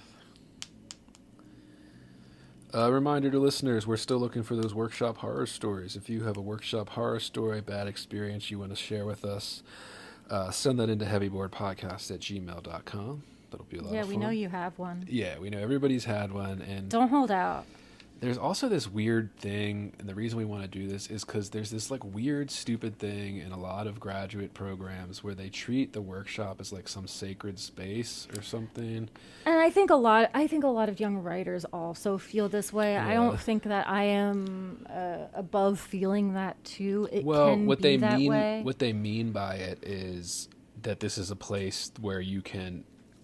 Thou shalt not speak ill of the workshop. Right? Yeah, what they mean is this is a place that you can share vulnerable things or things in progress. Cannot share it. And you shouldn't put it on blast, basically. Yeah, is what you're saying. Well, but I just mean, and that's just not really true. Again, maybe we should specify we're not looking for somebody to like be like, this person harmed me, or like in this specific workshop.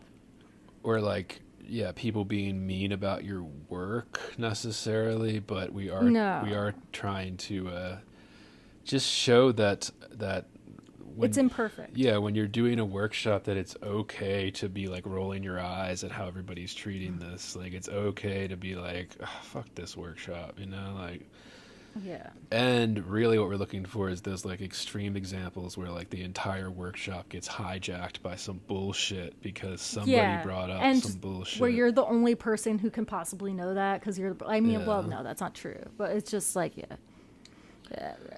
we've all had that experience. But if you have one of those, like I said, we don't want to put anybody on blast, so it'll all be anonymous, no programs, no names, but heavyboardpodcast@gmail.com. Send in those stories. That'd be a lot of fun. We'd like to do this so that's like a segment that we can do at the end of every episode or every other episode or something, depending on I imagine they're not going to come until they do, and when they do come, I imagine there's no shortage of these terrible workshop stories. Yeah, no, it's also like, I just want to do it because it's the good with the bad, right? We've all had it. Like I said, it's an imperfect process. It can be a great place where you get stuff done, but I think sometimes we have this idea that the the workshop must always be correct. And I don't think that's true, right? Like you just said, sometimes it gets hijacked by something stupid. When that happens, it's usually because of a poor leader in the workshop or teacher or staff. But yeah, if you have those, send those in, heavyboardpodcast@gmail.com. We have the subscription plan, patreon.com/heavyboard. Receive full access to this entire 4-part series we're working on and bonus episodes, all this kind of cool, all the kind of stuff we do for subscribers only. If you can't afford that, don't want to do that, there are other ways to support us. You can leave us a 5-star review on Apple, Spotify, wherever you get your podcasts. Or you could check out our YouTube channels. We have a main channel where we put all of our free episodes up on YouTube, and we also have a clips channel if you don't want to listen to the whole episode, don't have time. Give those a subscribe, give those a like, share them with your friends and family. That is a free way to support us, helps us grow. And of course, links to all the books and stuff that we covered are in the description. And next episode, we are continuing with the final part in the Complete Poems of Emily Dickinson, Part 4. This has been Heavy Board. See ya. Bye.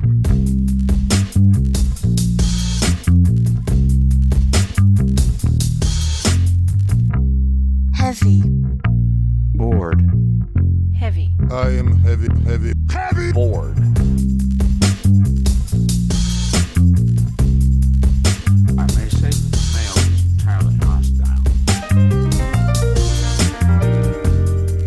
No! Inner Resources. life, friends, is boring. We must not say so.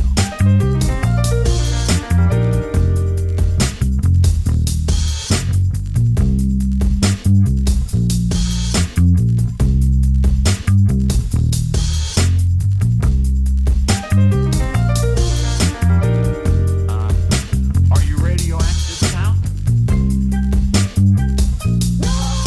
Inner. Resources. American resources.